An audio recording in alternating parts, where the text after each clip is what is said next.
Hello everyone. Before we start, make sure to like and subscribe to the channel, and leave a comment with where you're from and what time you're watching. That way, YouTube will keep showing you stories just like this one. Now, let's begin. Nobody in my family ever talked about the dead things. That was just how we operated, I guess. I grew up in a small house in rural Ohio, the kind of place where everyone knew everyone and nothing exciting ever happened except for church potlucks and high school football games. My brother Elliot was 4 years older than me, which meant by the time I started kindergarten in 1994, he was already this mysterious figure who spent most of his time in his room or wandering the woods behind our property.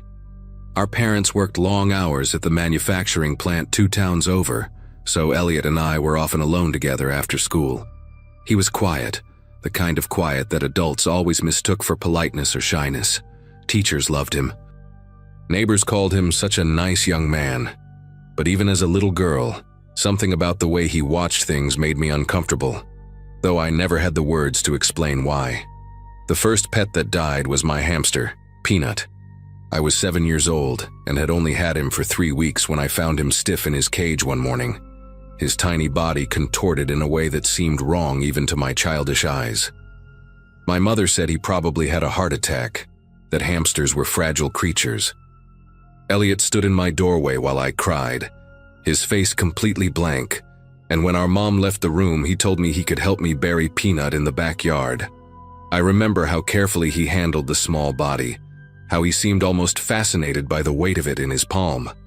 2 months later, our neighbor's cat went missing, and then it was the Thornton family's dog down the street. People blamed coyotes.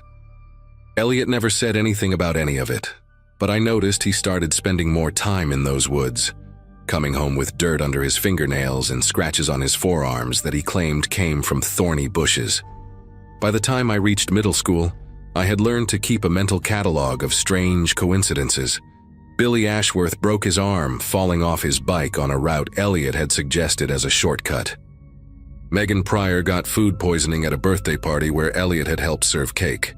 A boy named Danny Schultz, who had once made fun of Elliot's secondhand clothes, somehow ended up with a severe allergic reaction during lunch period, even though the school nurse swore there were no peanuts in anything he ate. Each incident had a perfectly reasonable explanation on its own.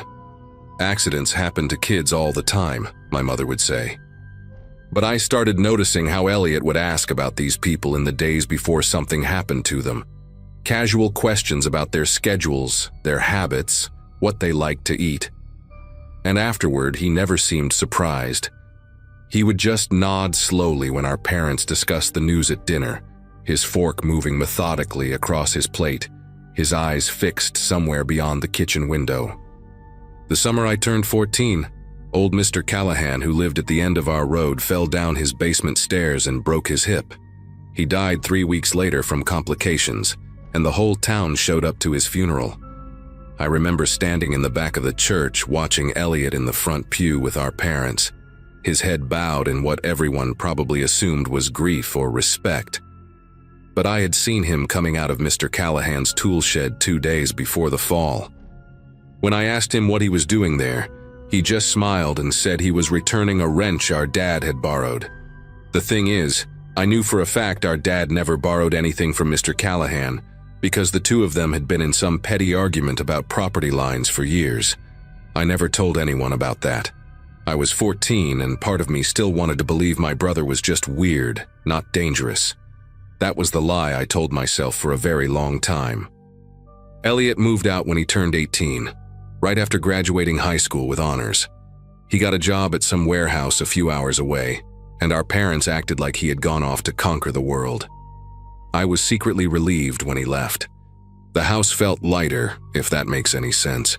No more finding dead birds on the back porch that he claimed the cat must have brought in, even though we did not have a cat.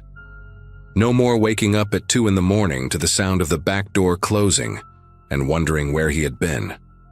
I threw myself into school, made friends, went to college in Pennsylvania, and built a life that had nothing to do with that little house in Ohio. Elliot and I exchanged maybe 3 phone calls a year, always on holidays, always brief. He sounded normal enough. He told me about jobs, apartments, a girlfriend once. I convinced myself that maybe I had imagined all those childhood suspicions, that maybe I had just been a paranoid kid with an overactive imagination looking for patterns that were not there. Our dad passed away from a heart attack in 2015, and our mom followed him 2 years later after a long fight with cancer. I was the one who handled most of the arrangements because Elliot said he could not get time off work for the funerals. He showed up to our mother's burial for exactly 40 minutes, stood at the edge of the group with sunglasses on even though it was overcast, and left without saying goodbye to anyone. After the estate was settled, the house sat empty for years. I kept paying the property taxes because I could not bring myself to sell it, but I never went back. Then, this past October, I got a letter from the county saying there were code violations that needed to be addressed, something about the roof and overgrown vegetation. I had no choice but to drive out there and assess the damage myself. I wish I had just hired someone to deal with it. I wish I had never stepped foot in that house again. The drive took almost 5 hours, and I arrived just as the sun was starting to set. The house looked smaller than I remembered, sagging under the weight of years of neglect. Paint peeling off the siding in long strips, gutters hanging loose, the front porch steps rotted through in places. I let myself in with the old key that still hung on my keychain after all these years, and the smell hit me immediately. Mildew, dust, and something else underneath it all, something faintly metallic that I could not identify. The furniture was still there, covered in white sheets like ghosts frozen mid-conversation. I walked through the living room, the kitchen, my parents' old bedroom.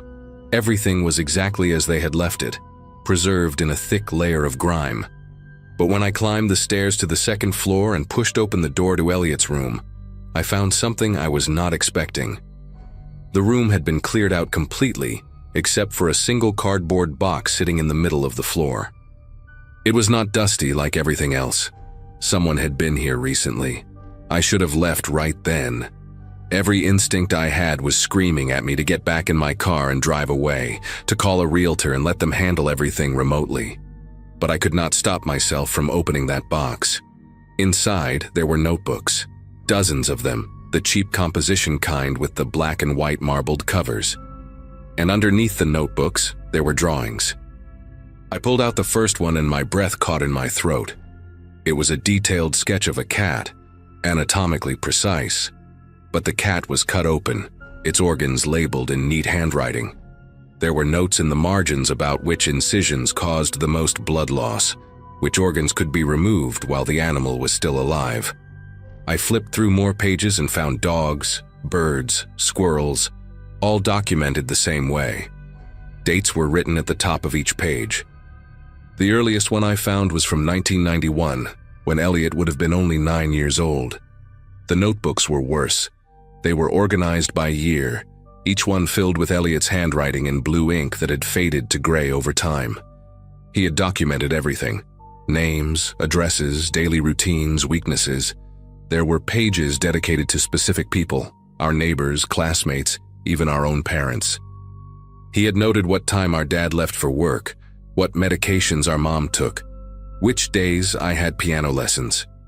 One entry described in clinical detail how he had loosened the bolts on Mr. Callahan's basement railing, calculating the angle of the fall and the likelihood of serious injury, based on the old man's weight and bone density. Another section chronicled his experiments in the woods, complete with maps showing where he had buried the remains. There was a whole notebook dedicated to something he called reaction studies, where he observed how people behaved when they were afraid or in pain.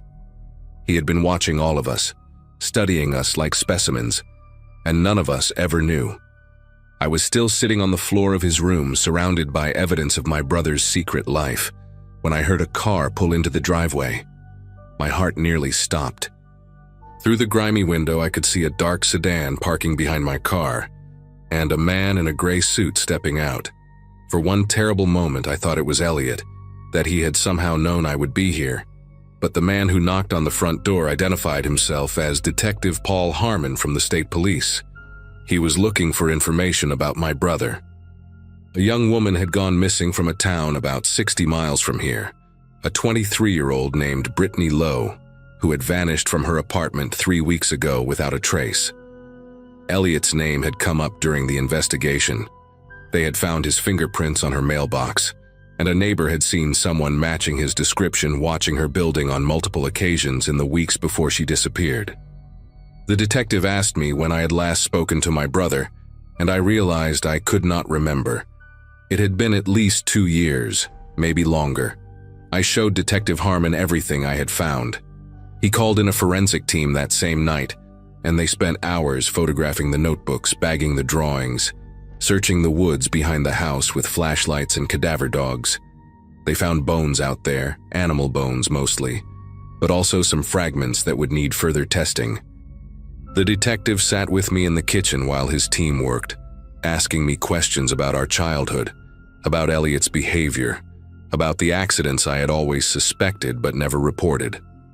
I told him everything, every strange coincidence, every uneasy feeling, every time I had looked at my brother and seen something hollow behind his eyes.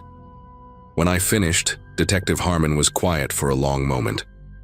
Then he told me that Brittany Lowe was not the first. There had been other disappearances over the years in towns where Elliot had lived or worked, young women who had vanished without explanation. The police had never been able to connect them until now, until his fingerprints showed up on that mailbox, and a pattern finally emerged from the chaos. I gave the detective my contact information and agreed to cooperate fully with the investigation. Before he left, he asked me one more question that has haunted me ever since. He wanted to know if Elliot had ever shown any particular interest in me, if he had ever made me feel unsafe.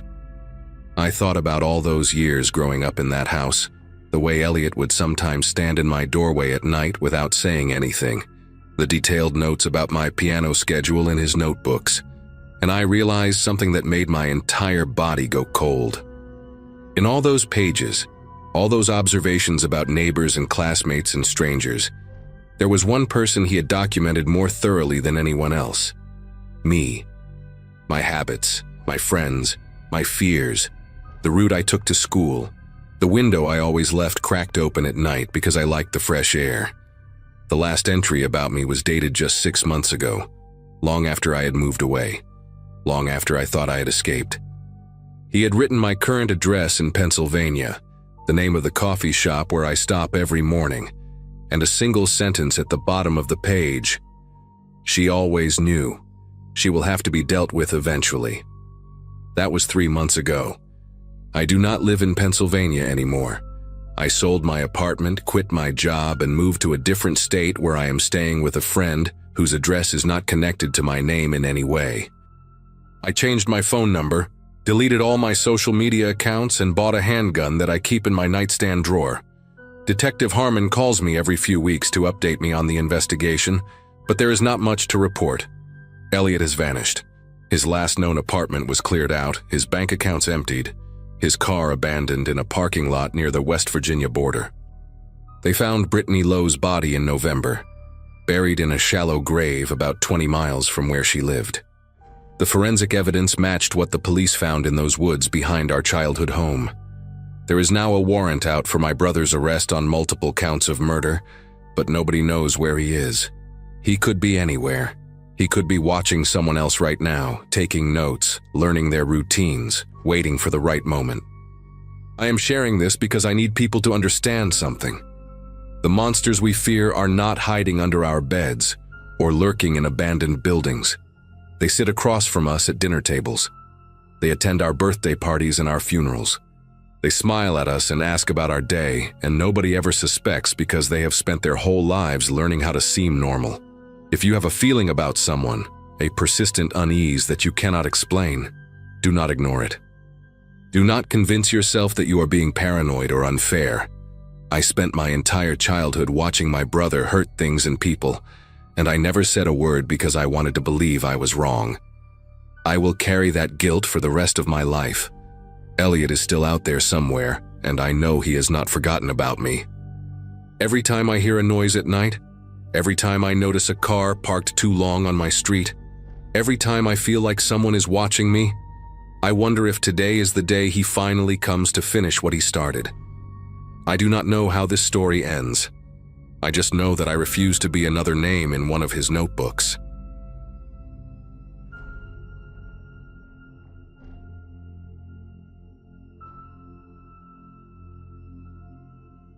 Sometimes I think about how close I came to dying on a random Wednesday in October of 2017, and it still makes my chest tight. My sister had just given birth to her first baby in Phoenix, and since I lived in Albuquerque at the time, I decided to make the 6-hour drive instead of dealing with flight delays and rental cars. I had turned 34 that spring, finally stable in my nursing career after years of bouncing between hospitals, and the road trip felt like a good chance to decompress before meeting my nephew. I left work around 7 in the evening, figuring I could drive through the night and arrive by early morning. My Subaru Outback had just passed inspection. I had a full tank of gas, a podcast queue loaded up, and a large coffee from the hospital cafeteria. Everything felt normal. Everything felt safe. I remember thinking how much I loved night driving on empty highways, the way the world shrinks down to just your headlights and the white lines disappearing beneath your wheels. Around midnight, I was somewhere between Socorro and Truth or Consequences on Interstate 25, surrounded by absolute darkness. New Mexico desert at night is a different kind of lonely. No streetlights, no houses, just the occasional pair of headlights passing in the opposite direction. I had been driving for nearly 5 hours and my bladder was protesting. Plus, I wanted to stretch my legs and grab another coffee or an energy drink. When I saw the glow of a gas station sign rising up from the flatness ahead, I felt relieved. It was one of those small, independent stations, not a big chain with harsh fluorescent lights that made everything look slightly yellow and washed out. There were only 2 other cars in the parking lot, a beat-up pickup truck near the air pump, and a dark sedan parked at an odd angle near the side of the building. I pulled up to a pump closest to the store entrance, not really thinking about positioning, just eager to use the restroom. The store inside was small and cramped, shelves packed too tightly together with that random assortment you find at rural gas stations. Motor oil next to bags of chips, dusty stuffed animals hanging from a rack near the register. An older woman sat behind the counter, maybe in her 60s, with reading glasses pushed up on her forehead and a paperback novel open in front of her. She barely looked up when I asked for the restroom key, just pointed toward a door at the back with a wooden paddle attached to a set of keys. The bathroom was exactly what you would expect. Flickering light, cracked mirror, that specific industrial soap smell mixed with something vaguely sour. I did my business quickly, washed my hands and avoided looking too closely at anything. When I came back out, I grabbed an energy drink from the cooler and a pack of peanut butter crackers, paid with my card, and exchanged maybe 3 words with the woman at the register. She seemed tired, disinterested, and I did not blame her for working the graveyard shift in the middle of nowhere. I pushed through the glass door back into the night air, which had gotten colder while I was inside. That high desert chill cuts right through you once the sun goes down, and I remember pulling my jacket tighter as I walked toward my car. That is when I noticed him. A man was standing near the back of my Subaru, crouched down slightly like he was examining something. He was average height, maybe late 40s, wearing a denim jacket and a baseball cap pulled low. Nothing about him screamed danger. He looked like any guy you might see at a hardware store on a Saturday morning. When he saw me approaching, he straightened up and smiled. It was a friendly smile, the kind that crinkles the eyes, and he raised one hand in a little wave. My first instinct was not fear, but mild confusion. I thought maybe he had accidentally bumped my car or was checking if he knew me from somewhere. People are friendly in small towns, and this felt like that kind of place. "Hey there," he said, his voice casual and warm. "I noticed you got a flat tire on your back passenger side. Looks pretty bad, actually. You probably did not even feel it go, but you definitely should not be driving on that." He gestured toward the rear of my car with a concerned expression. I blinked at him, surprised, and walked around to look. In the dim light from the station, the tire did look a little low, but nothing dramatic. I had checked my tires before leaving Albuquerque. It was something my dad drilled into me years ago, and they had all been fine. I said something like, "Oh, really? It looks okay to me." He shook his head slowly, the way someone does when they are trying to be patient with you. "Trust me, I have been working on cars my whole life. That thing is going to blow out on you within 10 miles, guaranteed. You do not want to be stranded out here in the middle of the night. I got a jack in my truck. I can change it for you real quick." He pointed toward the beat-up pickup I had noticed earlier. Something in my gut tightened. It was not a dramatic alarm bell, just a quiet discomfort that I could not name. Here was this seemingly helpful stranger offering to fix a problem I did not know I had, and logically, I should have been grateful. But there was something about the way he had positioned himself, the way he seemed too eager, too insistent. I noticed his eyes kept flicking toward the dark sedan parked on the side of the building, like he was checking something. And the more I looked at my tire, the more it seemed fine. Maybe slightly lower than the others, but nothing that would cause a blowout. I thought about all the true crime podcasts I had listened to on long drives, all the stories about women who ignored their instincts because they did not want to seem rude or paranoid. My mother always told me that politeness had gotten more women killed than anything else. I made a decision in that moment that probably saved my life. "You know what? I really appreciate the offer," I said, keeping my voice light and friendly even though my heart was starting to beat faster. "But my brother-in-law is a mechanic, and he is meeting me in about 20 minutes just up the road. He can take a look at it if there is a problem." It was a complete lie. My brother-in-law sold insurance and could barely change a light bulb, but it came out smoothly, like I had rehearsed it. The man's expression shifted just for a second. His smile stayed in place, but something behind his eyes changed. It was like watching a mask slip and then get readjusted so quickly you almost convince yourself you imagined it. 20 minutes, huh? That is a long way to drive on a bad tire. You could have a blowout, roll your car. I have seen it happen. His voice had an edge now, a hint of frustration underneath the helpful tone. He took a step toward me, and I instinctively stepped back toward my driver's side door. "I really think you should let me take a look. It will only take a few minutes." I shook my head and pulled my keys from my jacket pocket, pressing the unlock button even though the doors were already unlocked. I just wanted him to hear the beep, to know I was ready to leave. "I will be fine, but thank you so much for the concern. Have a good night." I moved quickly around to the driver's side, not quite running but not walking casually either. As I opened the door, I glanced back at him one more time. He was standing exactly where I had left him, watching me with an expression I still cannot fully describe. It was not angry, not exactly. It was more like disappointment mixed with something calculating, like a predator watching prey slip away and already thinking about the next opportunity. I got into my car, locked the doors immediately, and started the engine. My hands were steady, but inside I was trembling. I pulled out of that parking lot faster than I should have, gravel spraying behind me as I turned back onto the interstate.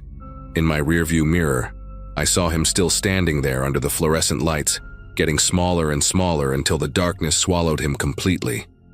I drove for about 45 minutes without stopping, my eyes constantly checking the mirrors for any headlights that might be following me. Every time a car appeared behind me, my heart would race until it either passed or turned off onto another road. The tire seemed fine, no wobbling, no strange sounds, nothing that indicated any problem at all. I started to second-guess myself, wondering if I had been paranoid, if that man really was just a helpful stranger and I had been rude for no reason. But then I would remember that look in his eyes, the way his demeanor changed when I declined his help, and I knew I had made the right call.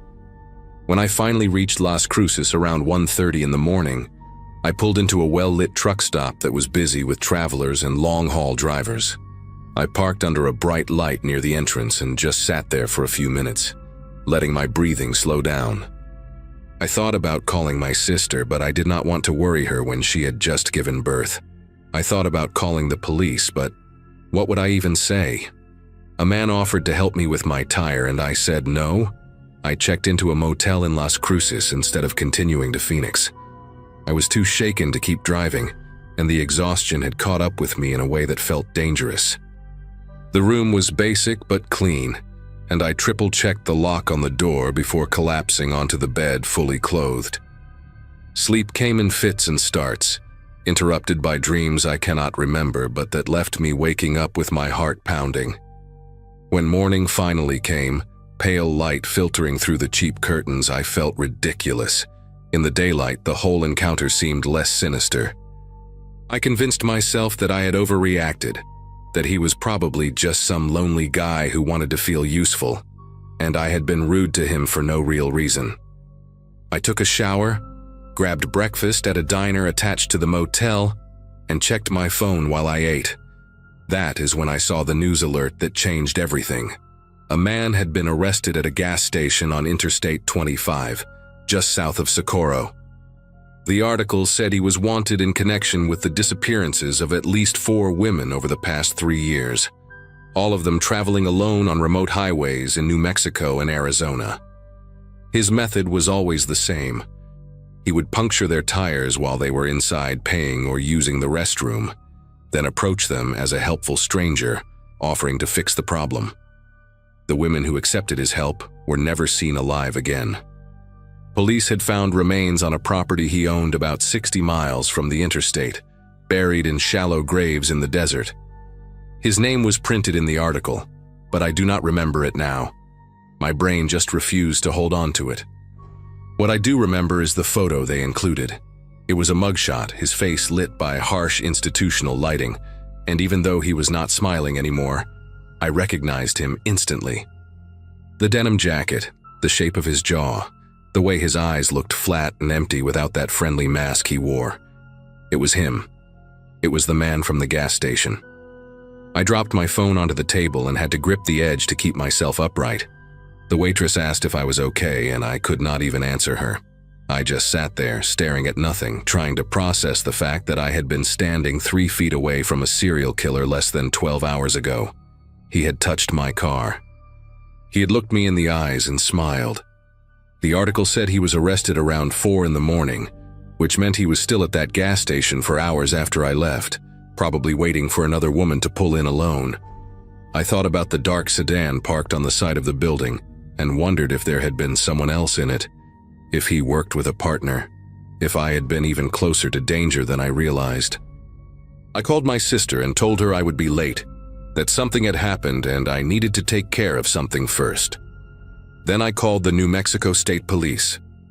A detective drove down from Socorro to meet me in Las Cruces that afternoon. Her name was Gutierrez, and she had a calm, steady presence that helped me keep it together while I gave my statement. I told her everything, the time I arrived, what he said, how he acted, the dark sedan, all of it.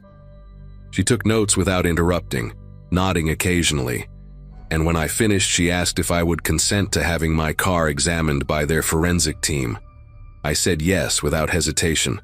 They found the puncture within minutes. It was a small, clean hole in the sidewall of my back passenger tire, made by something sharp and narrow, probably an awl or an ice pick. The forensic tech said it was designed to cause a slow leak, the kind that would not be immediately noticeable, but would leave me stranded within 20 or 30 miles. Detective Gutierrez told me later that they found the same tool in his truck, along with zip ties, duct tape, and a hunting knife with a serrated edge. She did not tell me what else they found in his truck, and I did not ask. Some things I do not need to know. I made it to Phoenix 2 days later, and finally held my nephew for the first time. He was so small, so completely unaware of anything beyond warmth and milk and sleep, and I remember crying while I held him in a way that confused my sister until I explained what had happened. She held me while I sobbed, and we stayed up most of that night talking about nothing and everything, the way sisters do when one of them has brushed up against something terrible. I still think about that night at the gas station more often than I would like to admit. Sometimes I wonder about the women who were not as lucky as me, who said yes when he offered to help, who got into his truck, or let him follow them to a quiet spot on the side of the road. I wonder if they had the same instinct I did and ignored it, or if they never felt anything wrong at all. Do not have nightmares about him anymore. But every time I stop at a gas station after dark, I check my tires before I go inside and again when I come out. I watch the parking lot.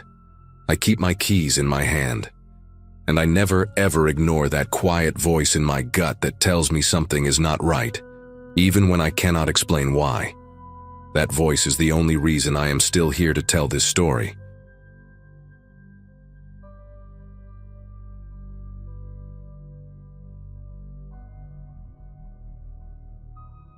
Moving into that cramped apartment on Riverside Drive felt like a victory after my divorce finalized, 37 and rebuilding from scratch. But at least I had my own space again. The building was nothing special, just 6 units spread across 3 floors, with paper-thin walls and a radiator that clanged like it was trying to communicate in Morse code.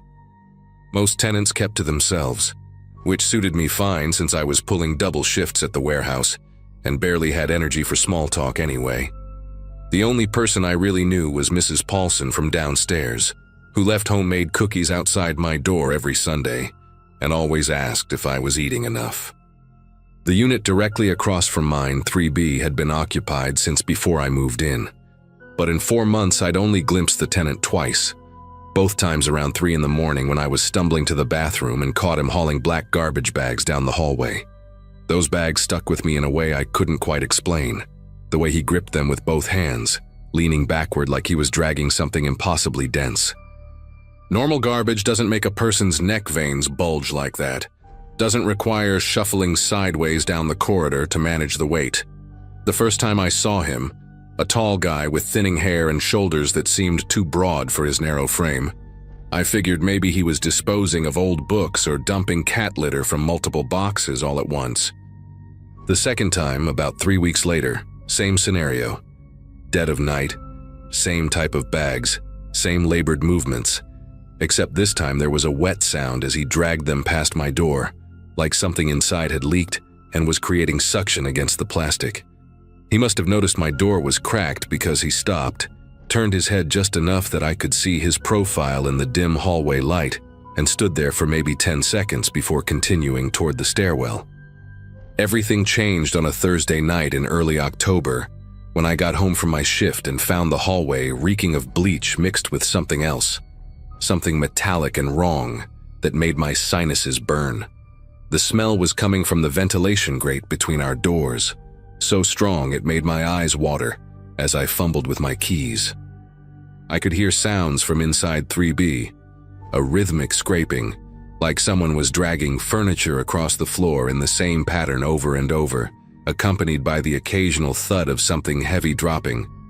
For 20 minutes I sat on my couch, listening to that scraping through the shared wall, trying to convince myself it was just someone doing a deep clean or maybe refinishing their floors. But when the scraping stopped, I heard water running for what must have been 2 hours straight, the pipes in the walls groaning from the constant flow, and then silence so complete it felt like the apartment next door had become a vacuum. The next morning I caught our building manager, Eugene, near the mailboxes and mentioned the smell and the noise, trying to keep my tone casual like I was just making conversation. Eugene, a stocky guy who always wore the same paint-stained coveralls, barely looked up from sorting through a stack of late rent notices and mumbled something about how the tenant in 3B had informed him about doing some deep cleaning, dealing with a roach problem that required heavy-duty chemicals. That explanation might have satisfied me if I hadn't noticed the rust-colored stain seeping under the door of 3B later that afternoon, a thin line of reddish-brown liquid that had dried into a crust along the threshold. When I bent down to look closer, that metallic smell hit me again, stronger than the bleach, and I recognized it then. It was the same smell from the butcher shop where my dad used to work when I was a kid, that iron-heavy scent of blood that never quite washes out. I started paying attention after that, maybe more than I should have, keeping track of every sound that came through those walls. The guy in 3B kept bizarre hours. I'd hear his door open and close at 2, 3, 4 in the morning, always followed by those careful footsteps heading toward the stairwell. Sometimes I'd peek through my peephole when I heard him coming, watching as he emerged with another black bag, always holding it the same way, always moving with that same strained gait. Once, the bag had a tear in it, and something dark dripped onto the hallway carpet, leaving a trail of spots that were gone by morning, scrubbed away before anyone else would notice. I started a notebook, writing down dates and times like some kind of amateur detective, telling myself I was being paranoid while simultaneously unable to stop documenting every strange occurrence. October 10th, 3:15 a.m., heavy bags again. October 13th, chemical smell so strong I had to open all my windows. October 15th, found what looked like a fingernail in the hallway, but convinced myself it was just a piece of plastic. By the third week of October, I wasn't sleeping well anymore, jumping at every sound from next door, double-checking my locks whenever I heard his door open. Mrs. Paulson mentioned she'd been having nightmares, said the whole building felt different lately, like something bad had seeped into the walls. I wanted to tell her about my suspicions, but how do you explain to a 70-year-old woman that you think your neighbor might be doing something terrible without sounding completely unhinged? Instead, I went back to Eugene with more concerns, showed him photos I'd taken of the stains in the hallway, pointed out the frequency of the late-night activity. Eugene looked at me like I was wasting his time, said the tenant in 3B had never missed rent, never had any official complaints, and suggested maybe I should mind my own business if I wanted to keep enjoying the below-market rent we were all getting. That night around midnight, I heard footsteps stop right outside my door. No movement, just someone standing there breathing. And when I looked through the peephole, I saw the back of a head, like whoever it was had their face pressed against my door. I stayed frozen at that peephole for 5 minutes, watching that head remain perfectly still against my door, until finally the person stepped back, and I saw it was him, the tenant from 3B, just standing in the hallway staring at my door with this blank expression, his hands hanging at his sides. He stood there for another minute before turning and walking back to his apartment, closing the door with a soft click that somehow sounded more menacing than if he'd slammed it. Sleep was impossible after that, so I sat in my living room with a baseball bat across my lap, listening to the sounds coming through the wall. More scraping, more water running, and occasionally what sounded like a power tool, maybe a saw or a drill, running in short bursts. Around 4 in the morning, I heard his door open again, heard those familiar dragging sounds, and this time I forced myself to crack my door and watch as he hauled 2 bags toward the stairs, his face flushed with exertion, sweat staining the collar of his shirt. He glanced back once, caught me watching, and gave me this small nod, like we were just 2 neighbors acknowledging each other during a bout of insomnia. But his eyes stayed on mine a beat too long, cold and calculating. I called in sick to work the next day and drove to the police station, bringing my notebook and the photos on my phone, laying everything out for a bored-looking desk sergeant who typed up my statement with 2 fingers while yawning. He said they'd send someone to do a wellness check, standard procedure, but his tone suggested this would be filed away and forgotten like every other paranoid neighbor complaint they received. 3 days passed with no follow-up, and I was starting to think I'd have to move out, break my lease, and just eat the cost, when I noticed something that made my decision for me. Coming home from a late shift, I found my doormat had been moved, shifted just a few inches to the left, and underneath it was a single key, a copy of my apartment key, one I definitely hadn't lost or given to anyone. The only way someone could have gotten it was if they'd made an impression when I wasn't home, which meant he'd been in my apartment, going through my things, maybe standing in my bedroom while I was at work. I packed a bag that night, threw together enough clothes for a week, and went to stay at a motel near the interstate, one of those places that accepts cash and doesn't ask questions.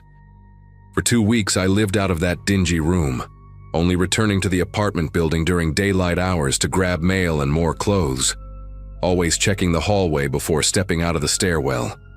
Mrs. Paulson called me twice, worried because she hadn't seen me, and I made up some story about visiting family out of state, not wanting to frighten her with my suspicions. During those 2 weeks at the motel, I kept calling the police station, asking about the wellness check, getting transferred between departments until someone finally told me they'd knocked on the door of 3B. No one had answered, and without probable cause, that was all they could do. I even tried calling the FBI tip line, feeling ridiculous as I explained my concerns to an agent who politely took down the information and said they'd look into it if anything matched their existing cases. On a Monday morning in early November, my phone rang at 6:30. It was Eugene, his voice shaking, telling me to come to the building immediately but not to go inside, just wait in the parking lot. When I arrived, the entire block was cordoned off with yellow tape. Police cars everywhere, officers in tactical gear moving in and out of the building. A detective named Gillespie pulled me aside, showed me his badge and started asking questions about the tenant in 3B. When had I last seen him? Had I noticed anything unusual? Did I have any interaction with him? I handed over my notebook, showed him all the photos on my phone, and watched his expression change from professional detachment to genuine concern as he flipped through the pages. He stepped away to make a phone call, and when he came back, he told me they'd been tracking this man for 3 years across 4 states, that he was wanted in connection with at least 11 disappearances, and my reports had helped them finally pinpoint his location after he'd made a mistake disposing of evidence in a dumpster 2 blocks away. They kept us out of the building for 3 days while the forensics team worked, and when they finally let me back in to collect my belongings, the door to 3B was sealed with evidence tape, and the smell of chemicals was overwhelming. Detective Gillespie walked me to my apartment, waited while I packed everything I owned into boxes, and then dropped something that made my knees buckle. They'd found my spare key in the suspect's apartment, along with photos of me coming and going, dates and times matching my work schedule perfectly. The killer, whose real name was Theodore Marsh, had been studying me for months, had made notes about my routines, my habits, even recorded conversations through the thin walls. In his notebook, which Gillespie let me glimpse briefly, there was a page dedicated to me with a single word circled multiple times: later. The detective explained that Marsh had a pattern of selecting victims from his immediate environment, but would sometimes identify what he called future projects, people he planned to revisit after establishing himself somewhere new. The trial made national news. Theodore Marsh, the maintenance man killer as the media dubbed him, because he often took apartment maintenance jobs to gain access to victims. They found remains of 7 people in various states of decomposition inside the apartment walls, hidden behind false panels he'd constructed himself. I had to testify about what I'd observed, sitting in that courtroom while he stared at me with the same blank expression I'd seen that night at my door. He got multiple life sentences without possibility of parole, shipped off to a maximum security facility in another state.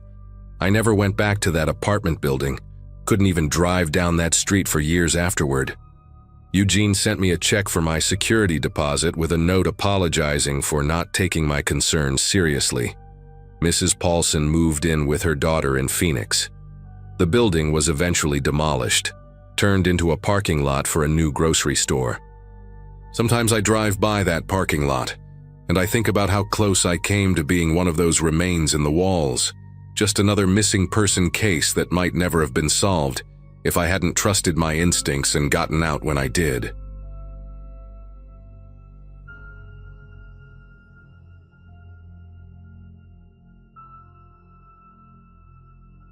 When I signed the lease for that studio apartment in Denver, I cried in the leasing office. The property manager, this kind older woman named Beverly, thought something was wrong, but I told her they were happy tears. And they were. After 2.5 years of walking on eggshells, of having my phone checked daily, of being told who I could talk to and where I could go, I was finally signing something that was mine alone. No shared lease, no boyfriend's name anywhere on the paperwork. Just mine. I'd saved up for 8 months while working double shifts at the diner, hiding cash in a tampon box because I knew he'd never look there. The apartment was tiny, just 400 square feet on the 3rd floor of a converted warehouse building, but it had tall windows that let in actual sunlight, and a door that locked from the inside with a deadbolt I could control. I changed my number the day I moved in, blocked him on everything, and told exactly 3 people where I was going: my sister in Minnesota, my best friend from high school, and my manager at the new restaurant job I'd lined up. I didn't post about the move, didn't update my location, didn't leave a forwarding address at the post office. For the first month, I barely slept. Every footstep in the hallway made me jump. Every time my phone buzzed, even though it was a new number, my heart would slam against my ribs. But as April turned into May, and May crawled into early July, something strange happened. I started to relax. I'd wake up in the morning and make coffee without wondering if I'd brewed it wrong. I'd wear whatever I wanted without calculating whether it would start a fight. I made friends with my neighbor across the hall, this nurse named Felicity, who worked night shifts and would sometimes knock on my door at 7 in the morning to share leftover Thai food. I started taking a different route home from work each week, not out of fear anymore, but because I could. Because nobody was timing me or questioning why I was 12 minutes late. I even went on a date in late July, nothing serious, just drinks with a guy I met at a bookstore. Didn't go anywhere, but I realized halfway through that I wasn't scared anymore. I wasn't looking at the door every 5 minutes. I wasn't making excuses to leave early. I was just living, like a normal person, and it felt like learning to breathe again after holding my breath underwater for years. The first package arrived on a Wednesday in mid-July. I came home from my shift around 10 at night, exhausted and smelling like fryer grease, and there it was sitting outside my door. A small cardboard box, maybe the size of a shoebox, with my name written on it in black marker. No return address, no shipping label, just my name and apartment number written in this careful, blocky handwriting that made my stomach twist before my brain could catch up to why. I brought it inside and stared at it for 20 minutes before opening it. Inside was a snow globe, the cheap kind you get at tourist shops, with a tiny plastic diner inside and fake snow that swirled when you shook it.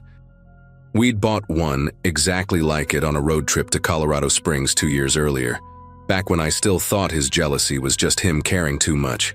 He'd dropped it in a gas station parking lot a week later during a fight about me smiling at the cashier, and it had shattered all over the asphalt. I'd never mentioned that snow globe to anyone, never posted about it. It was such a small, forgettable moment in a relationship full of bigger, worse moments. But here it was, sitting on my kitchen counter, the fake snow settling around that stupid little diner, and I knew he'd found me. I didn't sleep that night. I sat on my couch with every light on, holding my phone, trying to convince myself it was a coincidence. Maybe he'd sent it to my old address and somehow it got forwarded. Maybe I'd mentioned it to someone and forgotten. But the next morning, when I checked my Instagram, there were 3 failed login attempts between 2 and 4 in the morning. Then I checked my email. 2 more attempts. My Facebook, which I barely used anymore, had been locked due to suspicious activity. I changed all my passwords, enabled every security feature I could find, and told myself it was just random hackers, that this happened to everyone. The second package arrived 5 days later. This time it was a book, a paperback copy of this obscure mystery novel I'd been reading the week before I left him. I'd left my copy behind when I moved, left everything behind except my clothes and documents and the cash I'd saved. The book was dog-eared on page 147, the exact page I'd been on. Written in pencil in the margin was a single word in his handwriting: finish. I dropped it on the floor, my whole body trembling. I picked it up, shoved it in a trash bag, and took it directly to the dumpster outside. Then I called the police. The officer who came was polite, took notes, and told me there wasn't much they could do. I sat across from him at my tiny kitchen table, showing him the login attempts on my phone, explaining about the snow globe I'd already thrown away like an idiot, telling him about my ex, about the 2 years of control and manipulation, and the way he'd punched a hole in the wall 3 inches from my head the night I finally decided to leave. The officer nodded sympathetically and asked if I had proof that my ex had sent the packages. I didn't. No cameras in my hallway, no return address, no fingerprints I could magically produce. He asked if my ex had made any direct threats. I said no, not exactly, not in writing, not in any way I could prove. He explained that without evidence of a direct threat or violation of a restraining order I didn't have, there wasn't much they could pursue. He suggested I document everything, maybe look into getting a protective order, and call again if anything escalated. He gave me a case number and left. I stood in my doorway watching him walk down the stairs, and I felt more alone than I had the entire time I was with Nathan. At least back then, I knew where the danger was sleeping. Now it could be anywhere, watching, waiting, and nobody seemed to think that was enough of a problem to do anything about. I started documenting everything obsessively. I bought a cheap notebook from the dollar store and wrote down every login attempt. Every time I felt like someone was watching me, every car that seemed to idle too long in the parking lot. I asked Beverly if the building could install cameras in the hallways, and she said she'd bring it up with the owners but couldn't promise anything.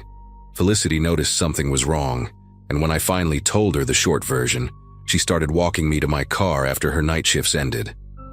I changed my route home from work again, varying my schedule, never leaving at the same time twice. The third package came on a Friday, exactly 1 week after the second. This one was a photograph, printed on glossy paper, tucked inside a plain manila envelope. It was a picture of me walking into my apartment building, taken from across the street. I was wearing the blue sweater I'd bought 2 weeks earlier, the one I'd picked specifically because Nathan hated the color blue on me, said it made me look washed out. On the back of the photo, in that same careful handwriting, he'd written, "Blue looks good on you now, you've changed." I threw up in my kitchen sink. Then I called the police again. And again, they took notes.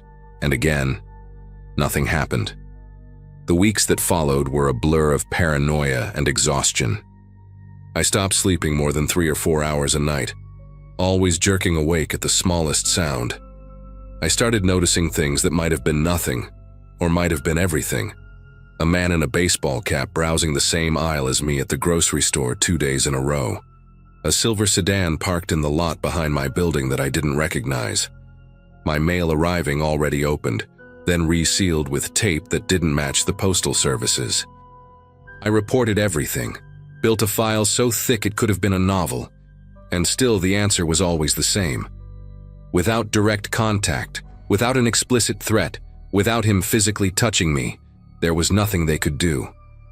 I started sleeping with a knife under my pillow, then moved it to the nightstand because I kept having dreams where I accidentally cut myself. I put a chair under my doorknob every night like I'd seen in movies. I stopped going anywhere alone after dark. My manager at the restaurant started asking if I was okay, if I needed fewer shifts. And I almost laughed because fewer shifts meant less money, meant losing this apartment, meant going back to nothing. I couldn't afford to fall apart. I couldn't afford to let him win.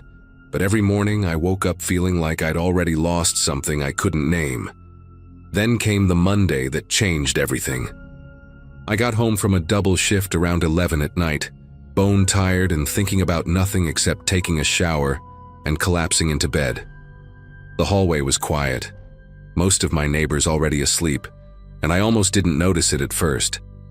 But something made me look down as I reached for my keys, and there it was, a folded piece of paper tucked under my welcome mat, just the corner sticking out, easy to miss if you weren't paying attention.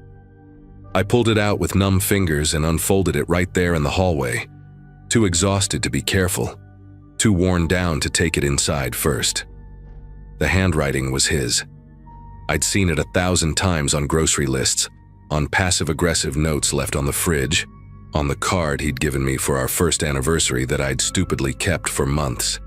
The note said, "I'm proud of the life you built. The apartment is nice. Felicity seems like a good friend.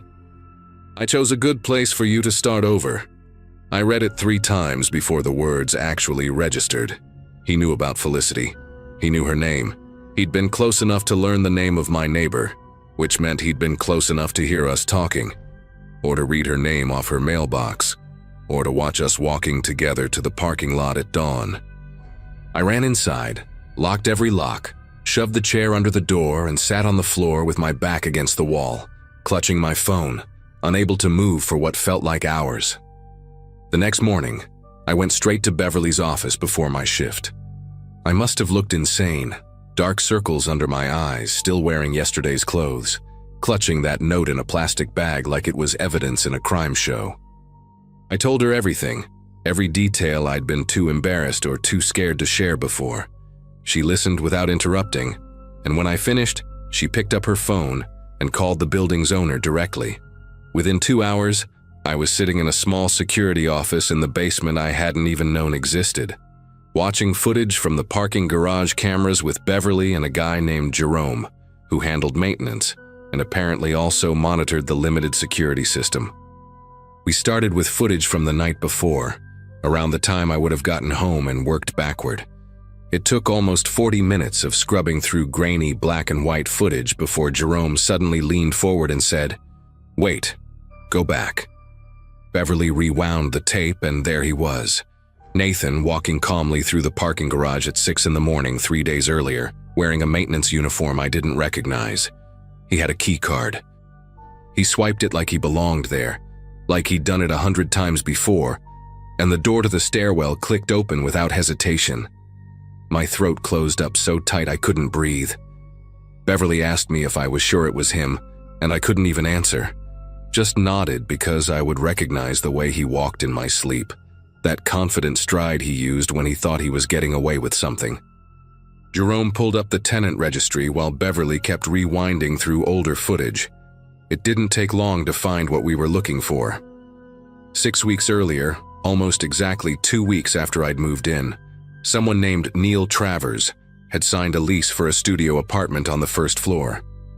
The signature was different, messier than Nathan's usual handwriting, but the emergency contact phone number listed on the application was 1 digit off from Nathan's mother's landline, a number I'd called dozens of times back when I still thought I might eventually be part of his family. Jerome pulled up more footage, and we watched Nathan, or Neil, coming and going at odd hours, always between 5 and 7 in the morning, always returning late at night. He'd been living in the same building as me for over a month, 40 feet below my apartment, using a fake name, paying rent, receiving mail, blending in like any other tenant. In one clip, I watched myself walk past him in the lobby. I didn't even glance in his direction.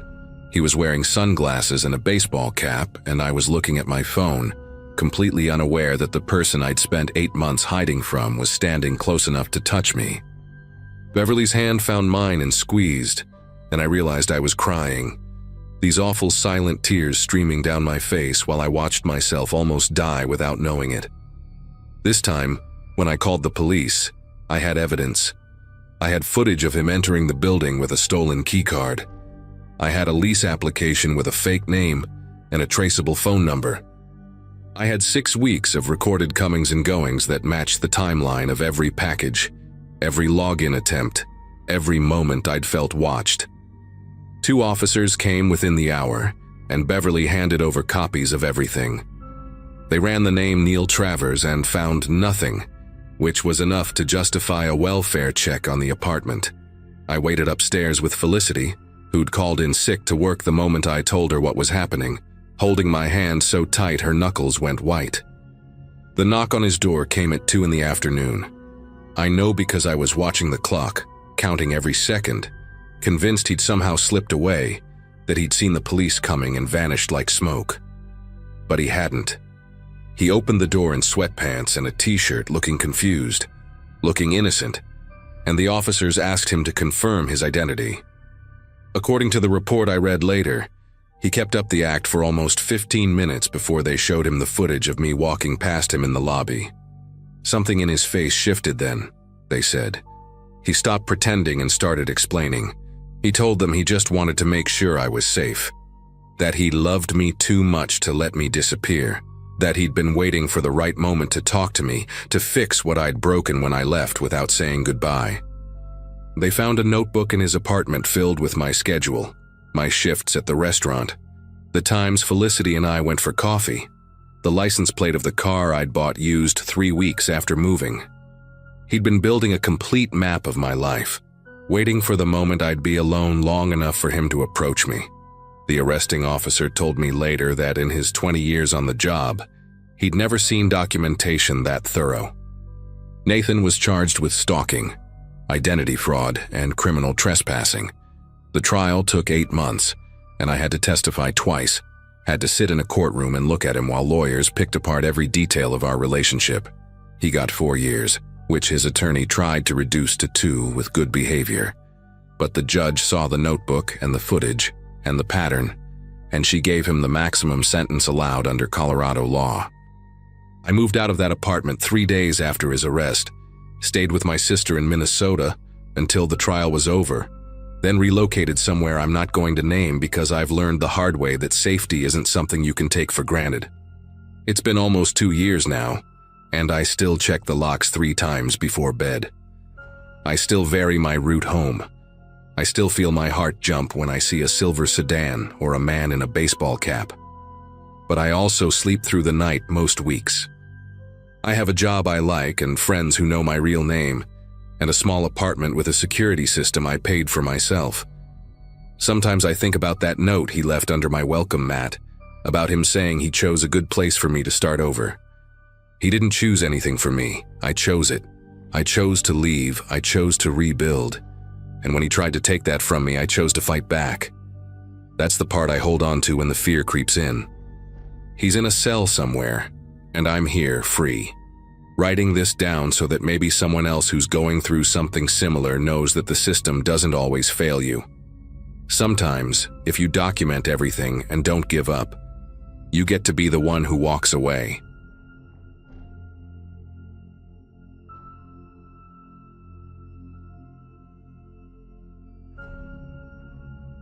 My father died on a Saturday morning in March 2023, and I remember thinking that the timing seemed almost deliberate, like he had chosen the quietest possible moment to slip away.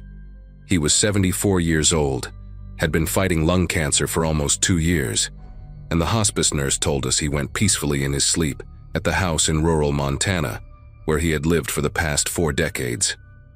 I drove up from Denver that same afternoon, a 6-hour trip through mountain roads that I had made dozens of times before, but never under circumstances like these. My sister Corinne met me at the driveway, her eyes red and puffy, and we stood there hugging in the cold spring air while the sun set behind the pines. Our mother had passed away when we were kids, so it was just the 2 of us now, the last of the Pruitt family, standing in front of a house that suddenly felt impossibly large and impossibly empty. Corinne had already started making lists of what needed to be done, because that was how she coped with things, and I was grateful for her organizational instincts because my own mind felt like it was filled with static. The funeral was small, just a handful of neighbors and a few of my father's old colleagues from the lumber mill where he had worked as a foreman for 25 years before retiring. People said nice things about him, called him a quiet man, a private man, someone who kept to himself but was always willing to help when you needed it. I nodded along and shook hands and accepted casseroles wrapped in aluminum foil, and through it all I kept thinking about the garage. That might sound strange, but you have to understand something about my father and that garage. It was his domain, his sanctuary, the one place in the house where nobody else was allowed to go without his explicit permission. As a kid, I learned very quickly that the garage was off limits, not because he ever hit me or anything like that, but because the one time I wandered in there looking for a bicycle pump, he found me and his face transformed into something I had never seen before. Pure, absolute fury, the kind that makes your whole body go cold. He grabbed my arm hard enough to leave bruises and dragged me out of there, and he did not speak to me for 3 days afterward. After that incident, which happened when I was maybe 9 or 10, I never went near the garage again. Neither did Corinne, neither did anyone.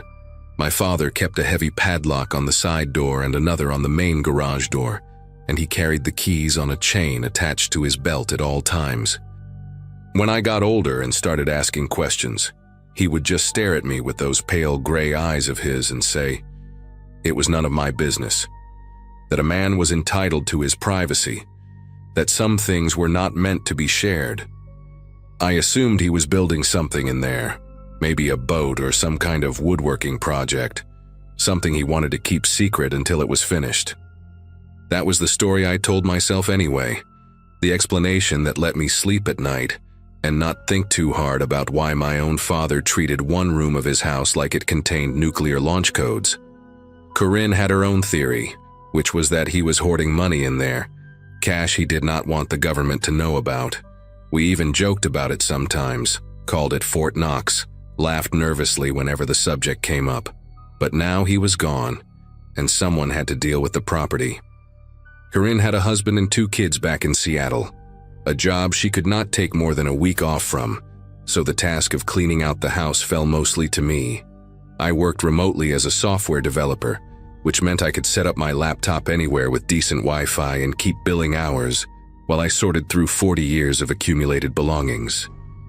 The first few days were exactly what you would expect. Endless trips to the donation center with boxes of old clothes, arguments with Corinne over the phone about what to keep and what to throw away, moments of unexpected grief when I found something like my mother's handwriting on a recipe card tucked inside a cookbook. I avoided the garage. I told myself I was saving it for last, that I needed to deal with the easier stuff first. But the truth was that I was scared. Not scared of what I might find exactly, but scared of finally knowing what my father had been hiding all those years, scared that the answer might change everything I thought I knew about him. On the 8th day after the funeral, I ran out of excuses.